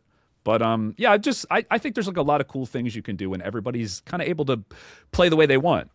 In some ways, and not feel so reliant on the other roles to function. Yeah, I think it would also help some of this friction that people are feeling between the roles, because like we're both simultaneously frustrated with the support role, but we also need them and we rely on them, and I think that adds more frustration, and it probably adds pressure to them too. I treat my supports good, baby. Okay, so I'm gonna give you all quick questions. I just want to hear your opinion on them, real fast, and then we'll move on. I just want real fast from everyone and move on. Black Cat thoughts, real quick. Shib, you first. Gonna be disgusting with more time. She's very difficult, but will be dirty in team play. Gotcha. Probably a nightmare to cast too. Most likely is gonna be a lot of math. TeamCaptain, what do you think? Quick thoughts. I have 20 hours in Black Cat. She's the best DPS in the game. She has insane utility, insane iframe ability that you just can't do anything against. Her sustain is broken on its own. Wall hack that she can give to her entire team, constant invisibility, like I don't know, the character is just overloaded with tools to use. I mean, the better people get this character, the stronger she's gonna get, and people are already running the lobbies on her, and she's being banned. So. Yeah. Are we crunched on time, Coach Mills? Is that where we're going fast? Because I'm gonna do another. You can go longer. I just wanted to kind of jump through like 5 different topics real quick. Okay, because I was talking to Light, another guest we've had, a frequent on this podcast, and he said under no circumstances would Black Cat ever be better than Daredevil, and that's Daredevil's his main, and he's also been spamming Black Cat. So I'm kind of starting a little argument. Like, where's if you're poorer than a billionaire, are you poor? You know what I'm saying? like we're talking about fucking Daredevil here. Like that guy's right. So legit. I guess what I want to find, like, okay, where's that disagreement lie? Like, in what way do you rank Black Cat higher than her? Because I think Daredevil is currently still the best, personally, but I have not been spamming Black Cat like you. I've only played against her, and I realize I can duel her, but that's probably not what most Black Cats are really supposed to do, is be dueling a Hulk. Yeah. So, like, where's that disagreement lie? Is it the just wall hack learning the is hero? stronger on Black Cat than Daredevil because her teammates can easily use it, as opposed to this Daredevil having to calm the information 24/7, Like, she can just place the wall hack behind the wall, and then her supports can see any kind of flankers that are trying to go for them and react to it preemptively. The little... Yeah, the eyeball. Yeah, the ball. The eyeball. The eyeball. Just making sure. Yeah, making sure. The TP is going to be completely broken in team play. You can literally just put your entire team through like choke points that you would have to fight for, and then you instantly win the space. The fish, you can completely deny anyone from using mobility. So if you spam the fish in their backline, Jeff can't use his burrow, and Viz can't use double jump, and I'm sure the list goes on for supports that can't use mobility when snared in that. The invisibility is spammable more than Psylocke. You can use that for getting out of jail easily. Her sustain and her cleave is 10 times better than Daredevil. I don't know if you guys have played Black Cat at all, but she has an ability where she spends 150 coins to basically whip in a cone, and the cone does like insane damage and it hits multiple targets. So you go into their backline and you just go, and then they're all taking this damage 24/7, and you're hitting everyone in their backline. Daredevil doesn't really have that to that extent. Like, he has the batons, but it doesn't do as much damage, and you can't spam it as often. And I think that alone is just insanely broken. Like, think about a Venom going on their backline, and then a Black Cat coming on top and just hitting them all. As the Venom has them all snared, they're going to get popped. And think then it's, Yeah, I it think seems that like was the better. versatility, like her being able to just be better in more situations, is seemingly why you think she's. Versatility and Yeah. utility, yeah. definitely. It's So- also, I think a lot of it's gonna be, Black Cat or Daredevil, whichever one's banned. It's like a lot harder to ban Yes. out a really good dive player Yeah. because they just Yeah. have both in their bag. You'd have to ban both, and then Yeah, that I was kind of. dread ban phase now because anytime they have a Daredevil player, they're always going to be a Black Cat player. So even if you ban one or the other, you're just going to have to deal with them. I that's think that's eventually it's gonna just- be a problem. Yeah, by the way. so- like There's you nothing can't you ban can out do. you can't There's ban out nothing you pro do. players now. Eventually, every type of player you're never gonna be able to ban them out. When No. there's 5 dive tanks, there's 5 dive DPS, there's you're just never going. I mean, that's just gonna It's- happen. Maybe we'll it's have definitely 10 pick your bans poison. eventually. I don't know. Yeah, well, I that was- do know I popped into Quackley's stream. He was in a tournament yeah. playing Black Cat, and I was He's been asking him a spamming couple her. of questions, and he's like, "This character is really good, but I don't want to say too much because I don't want this character to get banned." And I was Bro, like, he "Oh, said it's the like same shit that." to me. I was He like, literally "Oh, it's said that like to that. me. It's the character's that good that you don't even want to talk Yeah. about the character publicly." well, that was going to be Shout my out next Quackley question. though. You should come on the pod. But anyways, yeah. Yeah, that was going to be my next question. Is how would you nerf her? Please, God, tell Character's me. so I feel like the character's She so will get complicated and nerfed. high skill that you probably should wait. You should probably wait a while. I think. Yeah, no, I You know, agree. like if I if agree. you're underneath Celestial, there's just no possible way you're playing this character even remotely close to their potential. No, you're right. Character's just so hard. I don't think Yeah. she's as toxic as Elsa by any means. Elsa was 10 times more toxic. Like Yeah. Elsa Shit, genuinely same made me like want to quit for a little bit. I can't lie, especially as a tank player. But I think agree. Black Cat, the only thing that's like remotely toxic is the wall hack. Like I think it's so silly that you can place it behind the wall and it still shows people. I thought the way it would work because of the mechanic that it shoots a beam on people would be it could only show people that are in the LOS of the eye, because then they would have to like shoot it because it's beaming them. But I don't know. I think placing it behind the wall and then it just wall hacks is kind of dumb. My Personally. thought was that it was initially supposed to be damage dealer, and that's why the beam was there. Because I'm with you, like, dude, Yeah. never put it in front of anyone. Always put it in a side room, right up against the wall that they're out for the next room over, and you can see everyone, and it's never breakable. And everyone it's- has vision It's a 24/7. far distance as well. It's a lot further than you would think. Yeah, people don't understand that. And then like just to build off the Black Cat stuff, I mean, you were talking about Penny being strong, dude. You could just portal through a wall way away from her mines now with your whole team, and then her mine spawner's gone in a minute, and she's even more useless. I cannot wait. I don't really watch that much pro play right now. Sorry, I know y'all cast and play it. I will start watching it more as we You're good. kind of ramp up towards Ignite. But I cannot wait to see Black Cat in pro play. Like the stuff that people are gonna pull off with that Yeah. character, that teams are gonna pull off, the walls they're gonna find that are Well, probably gonna look like borderline exploits. Because of Yeah. what I they're can allowed tell you to do. some. I can tell you one right now that people are doing a lot in scrims. So if you know Central Park on Yes. attack, where you get that really annoying choke point that people love to play Groot on, a thing that you can do is on the first health pack on the attacker's side, that's on like the right side. Yep. You That can little all room. sit in that room. Oh, and yeah. You place the portal up, and then you can teleport on the right side high ground and just walk around Oh on them. my! Oh wow. I didn't know So you like, could you do can that. just Insane. completely negate that That is entire choke insane. point. That's insane. So what we need to do, Shib, is we need to play We're get doing Black it. Cat, get up Yeah. there as you as Groot, and we just set the fuck up. That's our room now, and we have their high ground. I'm wondering if you put Ironwood down, if it stops the portal up there. I'm curious if you could throw that there. if just you to could mess with it. interrupt. What people are Yeah. doing and what I was doing was I was saying they have a Black Cat. You can hear her doing the portal. Just everyone's set up around where they're going to come out and just fucking kill them as soon as they Surprise. come out. or you say Penny's not viable.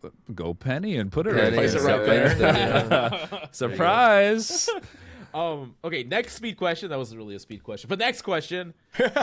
PvE. How do y'all feel about the new PvE? I don't know if y'all played it. I personally did not, but I'm curious about your thoughts about it, even if you just from the outside looking in, and just the evolution of PvE, in the game. Like they're making it a bigger thing.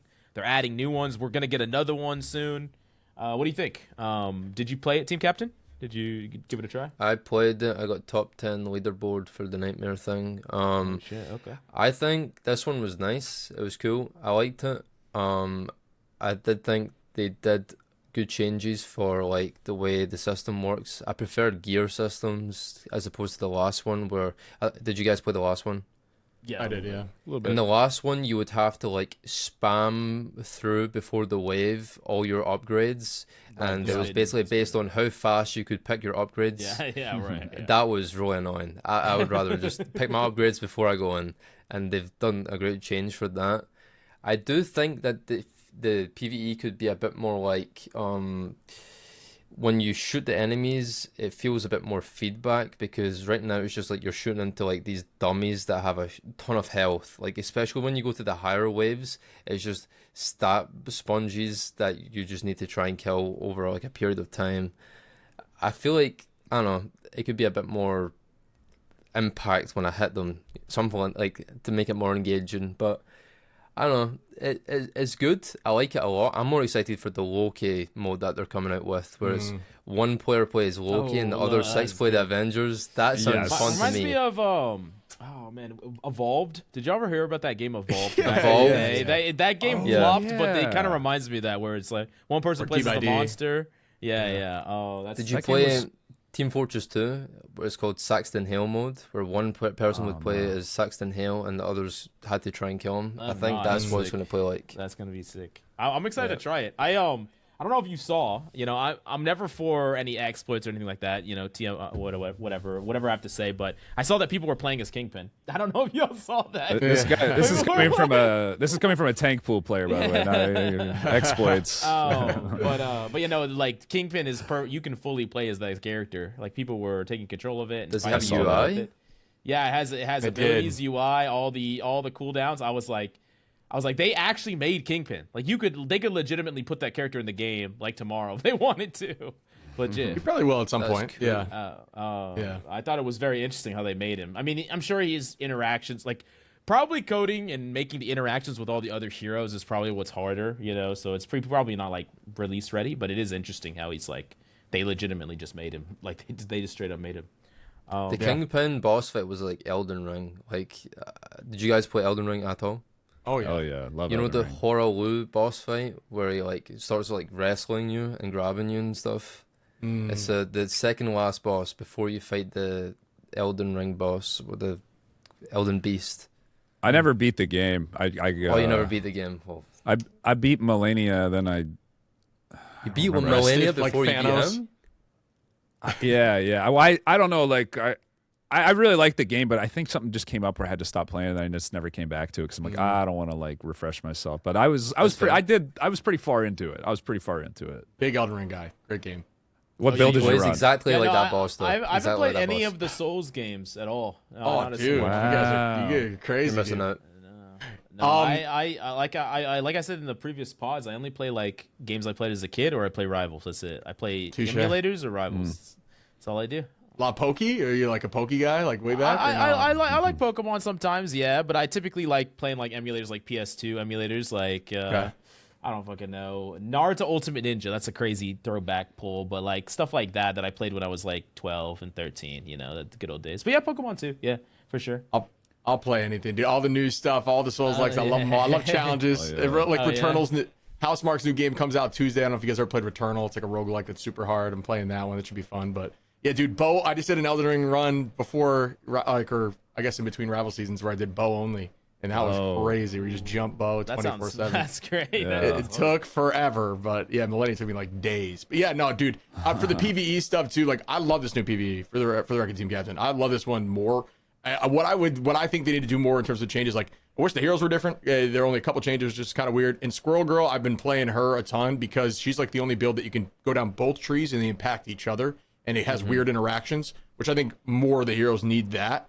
But to be honest, guys, the PvE mode is sick. Like the PvE mode is sick. Every other hero, for the most part, you pick one side of the tree and you just fully like click on it. But it's fun for the building side that you can get really crazy with weird stuff on Squirrel specifically if you mess with both trees, and that's fun. That's fun for me. I think it's gonna be. Oh, go on, Captain. I'm not like a huge fan of it, but I think that's mostly just because I weren't really too appealed to like the heroes that were offered. Sure. I think I'd probably like it more if that was, like it's bounced only around. wants to play Hulk. Like, yeah, I got a problem, guys. Legit only wants to play Hulk ever. I got a problem. No, yeah, but when I tried tell it. when Captain Coach, if they ban his hero, he just deflates, bro. He's like having a good time. He's like, oh, fuck. I have to play Rivals. I don't like Rivals. I want to play Hulk. You know, it's funny. I've like never been a one trick guy too in other games. I don't know if you guys are like when you play like class based games. But I've always like a multi-classer. Like in League, I played a bunch of different heroes. But I don't know, man. I just found that hero. I just can't stop playing. So I respect that. Yeah, but yeah, I did a melee Faith build, so it was pretty basic. But I just did like buffs, and I'm talking about Elden Ring. Yeah, no, I get that. So I was upset. I was hooked on Elden Ring for like a couple weeks. Those games will get you, bro. Yeah, man. I should probably try some other Souls. What's your favorite game of all time, Shib? Ooh, it's tough. Like Last of Us 1. Dude, I had my first I haven't ACL. played The Last of Us either. Oh, dude, I heard that game is so good. I heard that game is so good. I watched the show. Is that count for anything? Yeah. Bro, picture a high school me. I tear my ACL. I'm hopped up on meds from surgery, and I'm playing Last of Us 1, dude. I had like a religious experience when I was done with that game. I was like, bro, this was the best thing I have ever played in my life. Why were you hopped up on meds? What happened? ACL surgery. Like my first ACL surgery. Like I've had a bunch of surgeries. You did sports, you said? Oh yeah, dude. I golfed 18 before we did this podcast. Big sports guy. Always have been. But I've had 5 surgeries, shoulders, and both ACLs. Like I was always a sports guy. What's like your main sport? What do you? A baseball guy my whole life. My dad played like baseball. Who's your baseball guy?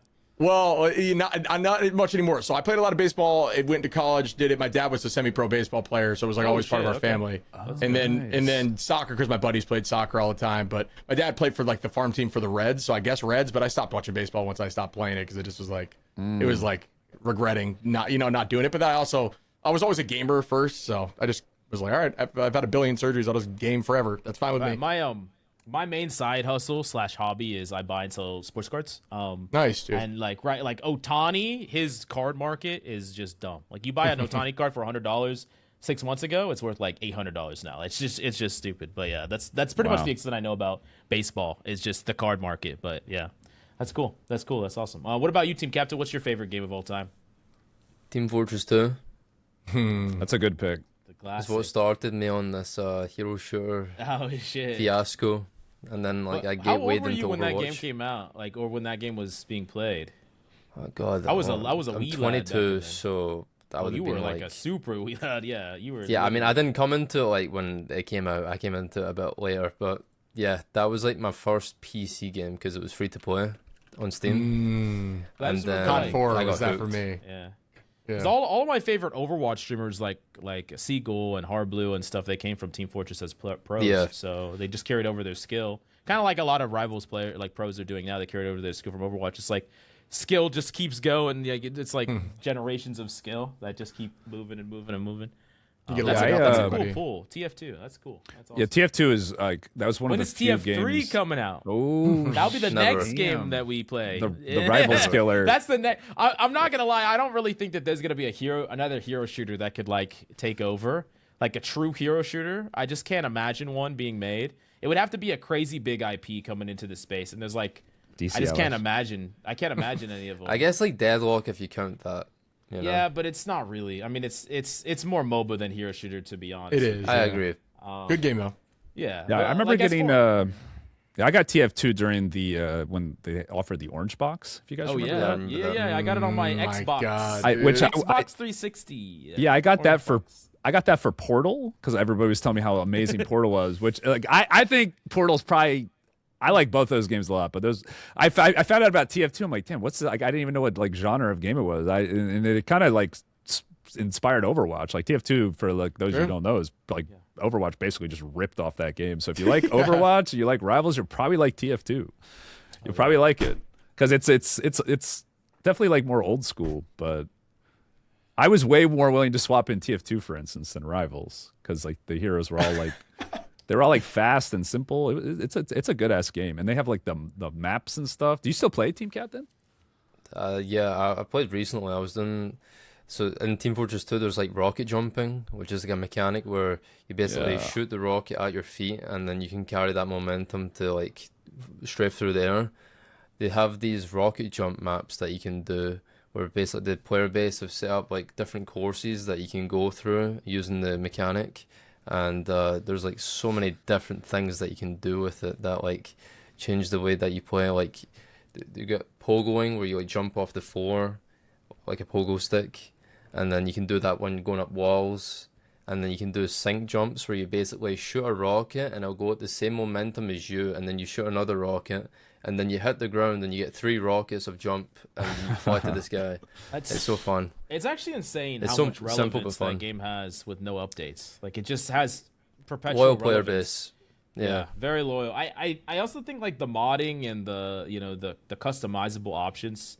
I would love like I don't know if y'all played the Overwatch like workshop system where you could do like an editor to like the core gameplay. I would love something like that in Rivals. If people could just like maybe take the PvE mode as it exists and then like customize it themselves, and maybe they give us some type of creator tools to just like people would go nuts. They would do some crazy stuff. We could make our own maps. We could make our own. I mean, it would be so fun. It would be actually crazy. Yeah, because do that eventually. I have no doubt they do that. 100%, to be honest. Yeah. To me, I just remember Forge. In Halo, I just had so much fun with Forge. Just making. I was just hoping the PvE was going to be a little less similar to the zombies. Like I didn't realize it was just going to be kind of like Zombies 2.0. I was hoping it'd be something more unique. They're coming up with a bigger one, I think, next month. I believe not the Loki one. I think they're coming up with another one that they announced. That's like the Loki one's like in a week or so. I think it may be this week.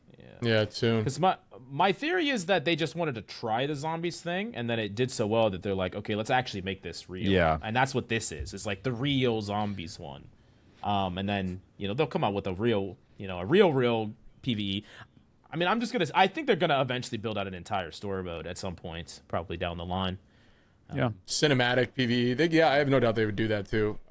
Yeah, because I don't know if y'all saw that interview with like the head. It was like the head of Marvel that was also in collaboration with the games, and they want this game to eventually have like 200 characters and like a full-fledged PvE, section of the game, and it seems really optimistic for the future of Rivals. I am curious, of course there's going to be some biases, but I'm curious about your internal take. How do y'all feel about the future of pro play for Rivals? As far as how it contains to or compares to the ecosystem of other esports titles, and as the game's constantly evolving, how do you feel about it, Shib?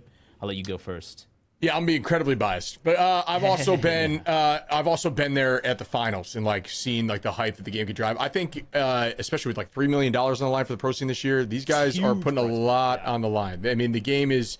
And I think a lot of the pros will even admit that. I'm sure Captain Coach would say this. At the top level of play, Rivals is a really good game. It takes a lot of team coordination, whether that's just due to ultimates, but also just a lot of just synergy and how you engage all the time. Say his name. Say his. That's a coach. I meant team captain. My fault. Sorry, a lot of coaches here. A lot of just messing with you, bro. Best pro Hulk in the game. Yeah, right. No, team captain's disgusting. But I'm just saying is like what I'm saying is at the top level of the game, there's a lot of like team synergy, and I think even in tournaments, you're seeing a lot of that stuff. And it's why they're drawing a lot of attention. Makes for a good pro scene. They really care about the game. The fact that they're super focused on adding new content, I think, is a great sign for any pro scene. So again, I'm super biased. Loved the finals. Thought it was awesome. The amount of money they're willing to put in, and they're only going to make the production value better and better as this goes on. I know, people have like a short, like, they drop in for a stream and they judge it based on that, but it'll continuously get better. So yeah, man, I think it's as good as it could be. Before we get to Team Captain, while we're on the subject, how do you feel it from like a viewer perspective compared to other esports? We were kind of talking about this last time, where I think maybe I didn't watch enough. I'm not, like the Overwatch scene. I feel like a big reason that didn't really take off the way Blizzard maybe thought it would is because it's not as like easily digestible of a type of game to watch as maybe something like Counter-Strike or like the top-down view from League, which is like clear everything. Like Counter-Strike is more like based off of like, okay, it's like the peeking, the cover game, but like Rivals is just constant fighting. You got to be exhausted when you're casting these games, right? Like, and I see you guys going on these streams for hours, man. Like, you would definitely cast anything if you can cast Rivals. I'll tell you that. So much. It never stops. I almost feel like it's like exhausting to watch sometimes. And I was wanted to hear your take as like a caster. Is that like a valid criticism, or am I just like I'm just old or something? Well, no, I mean, to each their own, dude, is the way I put it. Like if you're not, if you're not messing with it, that's totally fine. I think like the thing about hero shooters as a whole is it's like it just appeases to the ADHD TikTok era that's going on right now, where there is a lot going on. But yes, if it's overwhelming, especially if you don't know the abilities or what's going on. It's like, what is happening on the screen? But I do think that it's such an action-packed game. It does lead to a lot of hype, especially in like if you go watch some of the final moments or Game 7 series, even in this preseason. If you watch the final Game 7, like it's going all the way to the end in the Americas region. It's bringing a lot of hype, and I think it's all like natural excitement. I think it's being perceived pretty well, but yeah, I still think no matter what, if you're an outsider looking in who doesn't know the game, you're going to be like, this is an absolute mess because there's just so much going on the screen at all times. But it's kind of just depending on what you're into, I guess. Yeah, it is hype. Like the tournaments and stuff, like they are pretty crazy. Like it does seem like there's stuff constantly happening. But I do feel like maybe like sometimes stuff, like, I don't know, gets missed. It's almost like, I don't know, like I'm kind of like excited to see where it goes. I definitely think the ult charge thing like is super good for like the pro scene in particular. But yeah, sorry, I didn't want to take too much. I was just curious, team captain, if you wanted to give your thoughts. Yeah, I'm optimistic for the future of the esport. I think that from a spectator perspective, maybe there could be improvements to help people understand, but I don't know. I think that's just like League of Legends is so big, but I couldn't understand a thing that was going on with that game. So surely you can make it work for Overwatch or Rivals. Like I feel like it's less of a visual perspective thing and more of getting like people behind like an esports for the game. You need to let it kind of organically develop. The reason why Counter-Strike and League of Legends are so big is because of how organically it developed over the course of so many years, and it's built up this like basically its own like economy and everything for everyone to be a part of. But yeah, I think that the future is looking pretty good. I think one of the best things that they've done for the esports, at least recently, is the esports tab. That was really nice. That was insane. Insane. I love my Predictions Deadpool. is really my good. Deadpool jersey is sick. They need to do more jerseys for more characters. It's so sick. Yeah, like I like the store items that they're doing for the esports. I like the predictions that they're doing for the esports because it gets people more incentive to watch, is because they want to see if their predictions were true. And then they've got like all the stuff to help you follow along with the series. Because for me, even like being a part of it, I was kind of confused. I'm like, pre-season, I thought I was like competing for the full prize pool, and it's like a thing before you compete for that. So I think that's good to be there to help people understand that also. For sure. Because I think go on, what you said. No, you're good. Like the major thing that I think is important and why it's good about like this game, and I kind of touched on it a bit, but just to like reiterate, is the amount of updates. I think is important. I think the reason a lot of these games fall to the wayside is like dev teams kind of, or like the team at the top doesn't see the return. They just stop falling off on updates. They fall off on heroes, and then that just tanks the scene. The fact that Rivals is committed to every month dropping a new hero, dropping patches, and the fact that that's been built out for years is really, really good for the potential of the pro scene moving forward. Yeah, that's an interesting take. I mean, I'm not trying to be too like doom and gloom on the pro scene, but I've actually heard like the opposite argument from like pro League of Legends teams back when I followed that scene, that like they made updates to the game that were too drastic too soon, and these teams were just felt like they were overworked to adapt and try to keep up with it. But I guess that's like part of the cool part about it too, is like if the best teams are going to be the ones to just like like adapt and think of those new strategies. So I think if they keep the game fresh, that's really going to be what draws me to the esport. Like if they keep making these crazy changes just to see like what team's abusing it, what team's not. Like I almost think they should try to like break the game, but in like different ways. Like we were talking like with the team ups. I think that's really where this game can shine. Is it's like the player synergies and like, okay, now they're going to do the big cinematic move, and that I think that to me is what I want to see personally. I mean, I think that's what makes esports like so hard to compete in. Because like imagine like you're a football player or a soccer player, and change the rules. Yeah. And like they just made it so like everyone's 20% slower. Players can now equip guns and shoot each other. The goalkeeper is 80% bigger. Like you would just be completely lost as soon as that happened. and then Or if you're everyone Tom would be Brady, make the terrible. balls later. Exactly. Yeah. You like Like, Shib? Because I like that. it's hard. I'm gonna be honest. It's been hard for me. I should be someone that is really all about the pro scene because I really love high level play and I could make content on it really easily and do watch parties. But the last pro that I was really into was Overwatch League. I was super into it. I watched every game. I had teams. I bought merch. Like I was all about it. It was so fun to watch. And then that just kind of fell apart. It kind of fell apart, and it was mostly because they were trying to force it to not be this organic thing.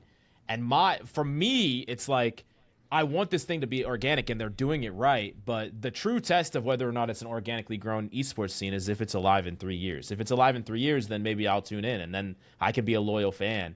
But if I get invested again and something gets rug pulled from under me, it's just hard. It's hard to be that invested. Like imagine if you become a big basketball fan and then they just stop playing games and you're just like, what the fuck? Neil's got wounds, dude. He's got wounds. It's just like it has to be worth my time because I love that. I have friends that they watch the League of Legends, big tournaments every year. They don't even play the game, but they love watching the pro. And I want to be like that with Rivals. Like I want that to be the case, but they gotta prove it to me. They gotta prove it to me. Yeah, you gotta prove it to me. Shit, no, I'm just kidding. But you know what I'm talking about. Like I was gonna say give it a chance.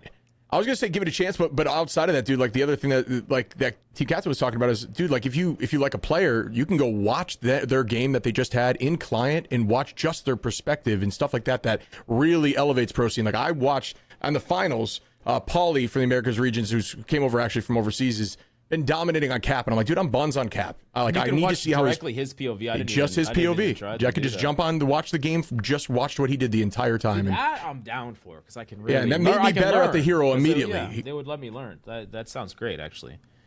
100%. That'd be really. But that's after, right? If they had that like during the game and with the sound, like you can. It's like right at the same time. They did yeah. You can do it at the same time, yeah. Yeah. Okay. Yeah, that's actually really cool. Oh, yeah, I didn't even know that. Yeah, no, I get to stalk TeamCaptain when he's playing. I get to You can. Yeah, you can. Live. Yeah. I already do that. No, I'm just kidding. I just got off a 10-hour bench. I know everything about him. But yeah, okay. I mean, those types of stuff actually would make me more interested. If you can combine the educational elements of it too, I think that's really cool. It also connects like the average ranked player to the pro scene as well. When there's like really close intermingling there, that you get to learn things, you get to apply them immediately. I think that's really cool. I know I've done content about that before that has done well. Trying to connect the two. So. Yeah, I think it's like free good content right now, to be honest. Like watching somebody how they play White Fox properly, like engaging timing, and when they're standing there with their cap, like those, like how to play the hero properly. You actually get to see it in the pro play, and then see success with it, which you don't always get to have an example of from ladder on videos. I there's been like no real dominant team yet too, right? Like it's been pretty like out, like there's been a lot of like ups and downs like from people, right? Like been sick, Zybe's team lost, right? It was an upset. It was an upset. Yeah, VP lost. That's crazy. But I mean, crazy. VP had a really bad meta read from what I saw. Compared to other teams, at least, they were kind of behind on the meta. Because it's part of the skill. I'm sure will change a lot. Well, you talk about attachment. It's not like Zybe just became worse or the team became worse. Of course not. Like I don't think they're worse individually. I think that the meta just wasn't in their strong suit, and they couldn't adapt fast enough with other teams that were winning. Like I think Navi right now are so dominant because it's such a dive heavy meta, and these are the guys that basically invented that. So trust me, big brain. Yeah, they're gonna go insane. At least if the meta stays like this. For sure. Completely different kind of question, Shib. I'm curious how you became a caster, because you said that you're kind of new to this casting thing, but you seem like a veteran. You're doing Thanks, really dude. well. Yeah. Yeah, I appreciate that, dude. Like, I had no idea. Honestly, I have no idea. So to be real with you guys, how this kind of worked out for me, and I don't know if this is how it ended up working or really what the story is, but I was watching Overwatch World Cup when I was just starting streaming full time. I was an engineer. I went to college for engineering, all that stuff, and COVID hit, had like the, what are they called? Not layoffs, but like furloughs when you're off for multiple weeks. Really started sending content and streaming. During the World Cup, I was like drink shoutcasting Overwatch World Cup for viewers just to try to have like a different fun perspective of like a pro scene at that point. So just slamming beers and just talking over the games, and made videos on it that did pretty well. Maybe that's how they saw it. And then outside of that, they reached out to me for the alpha for this game. I was supposed to be on European PC coverage. I was going to my buddy's engagement. Like, I was the only one going, and I was setting him up on the engagement. Like, I can't miss that. That feels horrible. My best buddy, my best man. And so I was like, can I do NA instead? And they're like, sure, take console. The stream had like 3 people. So I was like, no one saw me. You know what I mean? So I was like, I don't know. And then next thing I know, they brought me back for the America's PC for the beta tournament, and then it just kept going from there. Just got like really lucky. You know, awesome. Preparation, like preparation meets opportunity, right? Like you were trying for things. You had the skills, you were there, you showed up. Like, it's not just luck, like there's a lot of people that would be presented with that opportunity and it wouldn't turn into anything. So appreciate it. Yeah, man, it was a lot of kind of a combine of a bunch of stuff for sure. They were looking at your videos. Like, technically you did a drunk audition. Let's go. No, how much do you think you're inspired? I have a little bit of a casting background, definitely like amateur-ish. I kind of did it for like my own viewer tournaments, and then I casted a couple like League of Legends tournaments, more as like comedic style type casting. But like, how much of your, like, do you try to go for like a sound? Because I feel like your voice in particular, out of all the streams that I've watched for pro, is like it just jumps out. Like, it's so noticeable. And I was wondering if that's just like your natural voice, or do you like kind of practice? Do you like take inspiration from sports? I know you said you were a big sports guy, or is it just kind of like you're just... Maybe. I don't know, dude. For me, when I'm just getting hyped up, that's just kind of how I talk. Like, and I think maybe it's deep down, it's driven from a bunch of stuff I've heard probably over life. But to be real, like, I don't like, I wouldn't accidentally slip up and have a different voice. You know what I mean? Like, I just kind of like do that. But you sound pretty similar. yeah. But yeah, and also I just realized, like, I was doing a lot of like, you guys know marbles on stream? Of course. I was doing a lot of casting like it was a horse race, because I'm near a horse. I was doing a lot of that for my chat, betting channel points, like running like a gambling bet channel points ring. Go. Yeah. Shoutcasting over that like it was a horse race, and that also probably helped me a ton in the practice. If you want to get your dream job, you need to be drunk, you need to be betting, gambling, and just combine them all together and your dreams will come true. Let's fucking go. That's awesome. That's the American dream right there, or the internet dream, I guess. That's sick. Yeah, very lucky, dude. I know, as like a kid growing up, watching pro sports, you always have like a favorite announcer. I really liked Gary Thorne, if you know who he is. Gary Thorne. I bet I'd have to hear him. I mean, he was a local guy, but I think he does like the NHL stuff now. I don't know if he still casts, but I don't know. I was wondering if you had someone like that. I guess is kind of why I was asking. I don't know, dude, because now that I'm like old, I just golf all the time. So like I hear a golf, and like, I golf is my sport, so I hear golf announcers, like, I don't want to be like them at all. You know what I mean? So I don't really know that I have like a favorite, but I used to watch a ton of sports, so I'm assuming back then I did. The easy answers are like Madden, right? Like stuff like that. But I'm not sure, dude. It's very funny to me because at least because I watch a lot of basketball, and there's announcers that are like local, yeah, bang, but they're local to their teams, and some of them are like clearly like crazy biased for their team, and it's interesting how like in esports most of the time that's not true. Like it's a pretty neutral caster that's trying to like kind of round the edges, but it is kind of funny when there's like a caster that's like that's an X, but they're playing this. Like, imagine if you were biased for like 100 Thieves. You're like, the enemy team's playing this meta again. Wow, what a crutch, that'd be actually really funny. But. No, truthfully, I think I can speak for like most casters. I think at least everybody on this team, like, first, we all just genuinely play the shit out of the game, dude, and just like love the game, which I think is good. But we all just want game 7s, bro. Like, I just want it to go deep and be just like hype, because bro, I like the game so much that I think people think I like fake excitement, dude. I'm fucking like, I'm up on my screen. Like, the reason I sound so amped is because I'm like losing my shit watching this. Like, I'm actually having a ton of fun, and that's why I love the job. I truly just have so much fun doing it. Can confirm, before we flipped on the podcast, he had the same levels of energy coming in here. Talking about wanting to drink a beer. Like, go for it, bro. Well, kind of tuning things down. This is a question that everyone likes us to ask, and I'm curious, TeamCaptain. I want to know, what kind of tank do you want to see next in Rivals? Who would it be, and what kind of tank? Maybe you could talk about other tanks and other hero shooters like TF2 or Overwatch, or you could just talk about, if you could just imagine a tank, what would that look like for you? Just give me Ghost Rider as a tank. I don't care what it does. What? Just give me that. That'll Yeah. one trick him. Or yeah, You give me like I've said Roadhog Roadhog, I can't lie. CC. Is it Penance Stare? Penance Stare CC. They Penance just Stare, can't yeah. move for like 12 seconds. Yeah, but they need to. This is a must. They need to hire Nicolas Cage to voice act him. Oh, let's go. Oh, That's I all actually they need to fucking do. love that movie, by the way. Ghost Rider with Nicolas Cage. I fucking love that movie. That's I've like never one of my seen it. guilty. You got to watch that movie. A little bit drunk, actually a lot drunk. It's great. I'll do it right it's just after one of this, those shit. movies that's no. Don't tempt me with a good time. No, it's actually a great fucking movie. I like it a lot. It's one of those like.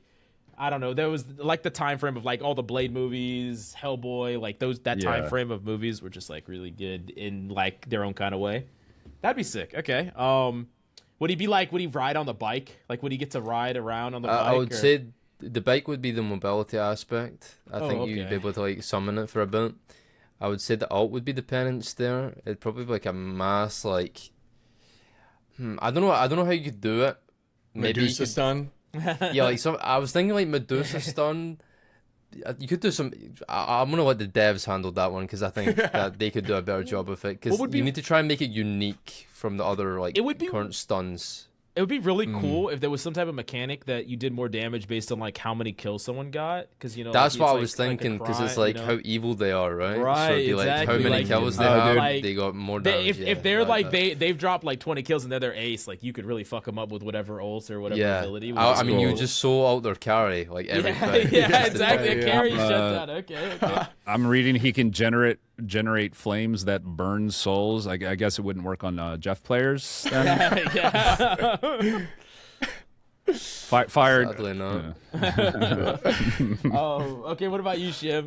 What kind of character or who? From a I've thought comic, about or- this for so many. I'm a big Marvel guy too. Like I've always have been since I was a kid. But for me, and this is, I'm curious because this is controversial because I think people want Thanos with the glove. I say give Thanos his glaive. He can pin people to walls with it if it's a skill shot, which is much like Hell Orisa, which yeah. obviously people aren't going to be too fan of. I was an Overwatch guy as well as all of you Yeah. guys. Was a big Vanguard main, played a lot of Orisa. I think the pin to a wall is great. I think the spin, much like Orisa, is great. I think he could have some sort of jump mechanic where he does slam it down.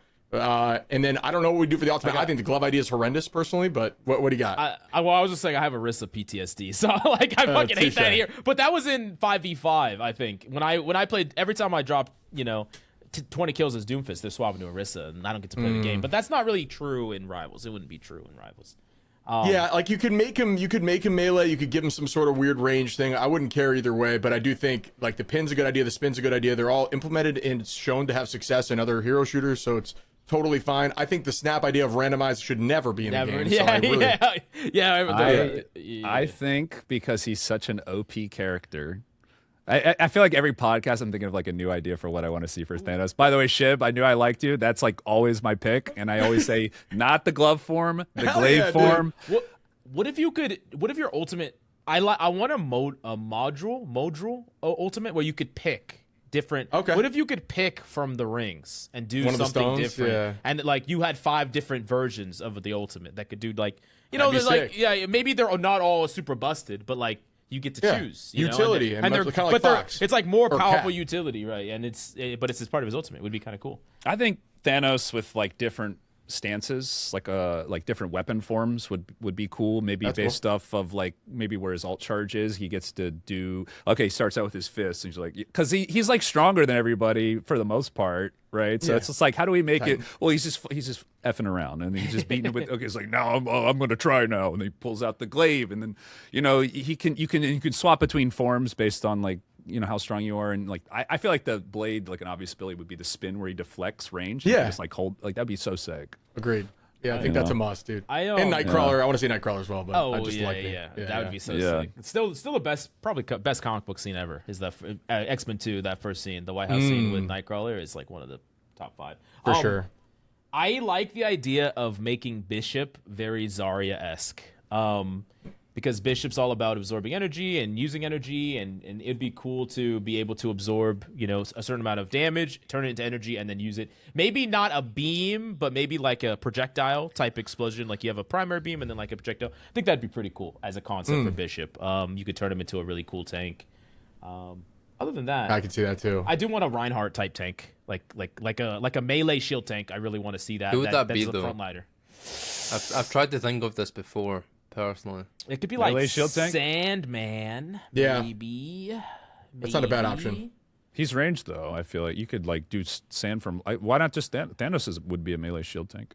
Could be. Well, With the swordsman. Yeah, I guess so. Yeah, you could. I feel like there's a lot of abilities you would want to tack onto him that are not Yeah. melee. You could do like Taskmaster too, is like with the shield, like Ooh, okay. and stance switching and all that kind of stuff. But it is, you know, Taskmaster does have like a bow, but it's also sword and shield, and Right. could be just like an expanded shield like they do with a lot of the heroes. Yeah, and Reinhardt did have that little fire strike projectile thing that they did give him, so it doesn't have to be like a pure melee. But I love what Reinhardt did for Overwatch and just the meta, because he's just such a strong brawl option for lower ranked players, and he had high skill. You know, playing him in the higher rank, I think he would be a healthy addition, something like that. I don't really know what the hero would be though, but I do think it'd be a healthy addition. Yeah. I feel like Doctor Strange is like so similar to Reinhardt, apart from like the True. fact that he doesn't have a hammer. That like Oh, he kind of fills the archetype because But he has he doesn't really though. Like he does He like, doesn't 'cause pin. he has better like he melee. doesn't pin. okay He doesn't- pin's not there. I'll give you that. Okay, And that's the a pin's big not there, part but of you have Ryan. flight. That's the only but way you played him in here's GM+. here's the other with parts, spin. right? You can use shield to cut heals and cut LOS from the enemy round. You can use your ults, so the ult is like based on like who can block whose ult with the stun, and then I guess that's it. I guess. Well, he plays better in the thing melee is, too. I think Strange is kind of a melee hero, to be honest. Yeah, he's Ryan- very brawl. Ryan was the character that he could be a catalyst for your team to create a great pressure. Like Zarya was like the iconic duo where it's like your Ryan gets to go in, create pressure, generate ult charge, generate charge for your Zarya. Like, I love that interaction. I think that's one of the best interactions that Overwatch did flat out. And I don't think that would be impossible for us to create. I don't really like you don't really want it to be Magneto. I think Magneto is just a boring enabler because he just doesn't really get to leverage the fact that he builds charge. Like, he's not kind of the same way. I don't know. Maybe I just want to create like a Ryan Zarya, Bishop, fucking Doctor Doom. You know, I don't know. Maybe. But I think the Overwatch folks hate Zarya now. They're like tired of it. So that's the thing. You're just like that's because nostalgic. they're playing 5v5. Yeah, It's not the same 5v5, yeah. thing. It's like, True. I Ryan mean, a Zarya character is that the can just most bubble pure himself form of a hero twice. shooter to ever exist. Yeah. I'm biased, but Yeah. they ruined it. They deleted it, but it was really fun while it lasted. Maybe I'm just once again I'm just a permanently nostalgia person. Like I'm a nostalgic person. I just want everything that used to be. Fuck everything that exists. I just want all the old stuff back. So Member berries. yeah, they took that from That's me what too. made 5v5 just like their so esport. flawed. It was like all the off tanks kind of like lost their identity. Like imagine we went 5v5 and then you got Penny Parker, like Venom, all these characters. What would you have did to they do to vet? What would the true problem is? What would you have to do to Penny? How would you have to buff her to make it so she could solo tank? Give her 2 nests. I don't know. That's Double the her only thing HP, you really do. give her a shield. Like That's the basically Overwatch solution was to just double everything they already have. Yeah, and you just Like have Venom this would one have 2 character, web yeah. swings. You know. for Oh example. God. Yeah, and Oh my double the God. shield generation and a taunt on his shield, and it's just not. It doesn't make sense. I think that's the biggest flaw in the game, and I could go on and on about it forever. But I mean, I'm still in love with 2016 through 2019 Overwatch, and you'll just not you can play it, but it's not the main mode. It's not the main primary competitive mode. It's not the mode that the pros play. It's not the mode that the esports about. It's just There's no balance for it either. Yeah, it's 6v6 is the way, and that's why Rivals is the way for now. And you know what's funny too? Like we talk about growing an esport organically, naturally. Like had they kind of just let the popular parts of their game kind of flourish and like kind of let the community, discuss like the direction of what they want the game. Because I think that's something Blizzard has been notoriously kind of bad at over the years, is really listening to community feedback. Whereas I feel like so bad at it, yeah. Yeah, I mean, I've been playing Blizzard games for 20 years, so I know all about that. So I mean, like you talk about it to kind of like bring it back to the. Like I feel like that is what the number one thing as like an esport you need to let happen is for like the game to kind of go in a direction the players want, which is why these types of conversations are so important. Because the thing is, like, when Blizzard forced the pro scene into this franchise model, it actually did work. That's not what killed the esport. What killed the esport is their inability to get rid of goats. For For those of you that either were part of it or didn't see it, we were in a triple tank, triple support meta for 1 year and 7 months of the same fucking meta being the most powerful thing in ranked and pro play, and it never changed. It was the same thing. It would be like getting your Psylocke player playing a support because that's the only thing that they could play. And that was the meta. That was just the meta. People lost interest. We went from a Tracer Widow dynamic hyper action meta to this fucking ultra sustained MOBA-like meta. And we just never moved from it. Like, can you imagine if we stayed in the same meta in Rivals the entire time the game's been out? That's how, I mean, that's longer than a year and 7 months. Like, legitimately, we can't do that. Like, we could not do that. Imagine if, people are spoiled with Rivals because they don't understand. Like I always say, like the game doesn't need to be perfectly balanced. It just needs to be ever changing. It just needs to be having different stuff happen. Like, and that's what Rivals does well. We all stick on a meta and we're like so annoyed with it, and then it realistically, like, yeah, they could be there for 2.5 seasons, but guys, that's it's a month or two, maybe 2.5, and then something weird's going to come in and at least shake it up a little bit. Yes, there's some consistencies, but like you're saying, buddy, let's get back into what we remember from Overwatch. We were in this stuff for years at a time before stuff would change. Like, we're spoiled with this month or two. Yeah. And, it is small changes that could change the meta, but I still think, like, that's a pretty fast turnaround for gaming. Yeah, I'm not going to lie. That even I overcomplain. Like, I think that's mostly to do with the fact that I just play the game too much. Yeah, like, me too, dude. Like, more than the average person will, like, play a game. I think that, like, a lot of the people that are getting too annoyed should just put the game Take a break, down, dude. take a break. Down. Like, the only reason why I'm doing it is because it's my job. I've seen some people that are quitting, or so to speak, taking a long break. Yeah. You're just burnt out. You play the game fucking 12 hours a day, you're going to get burnt out. 100%. But I'm not going to lie. Since Season 7, like, I know I have all these little minor gripes and complaints. I've been enjoying the game more than ever. Ever since that ult change. And the more bans definitely helped. I think the game has been a very, very fun game. I've been having more fun with this game than I have in Seasons, and I haven't actually been having a bad time with the game. I think the game's in a good spot. I'm actually enjoying the game. I'm excited for the future of the game. I think they're kind of in a stride with new heroes. I know that they're probably a little bit too broken, right? But I do like their complexity. Like, I like the complexity of Black Cat. I like more complex characters like Gambit, even maybe the power is too strong, but I agree. I like complexity. I like high skill, and so far they've done that. They've done the complexity and high skill. I like what they're doing with, like, making these characters that would have, like, boring kits on paper and making them more than that. Like, Daredevil, very street level character. All he does is, like, he's blind and he can do martial arts, but somehow they made it, like, super interesting. Black Cat, just a thief.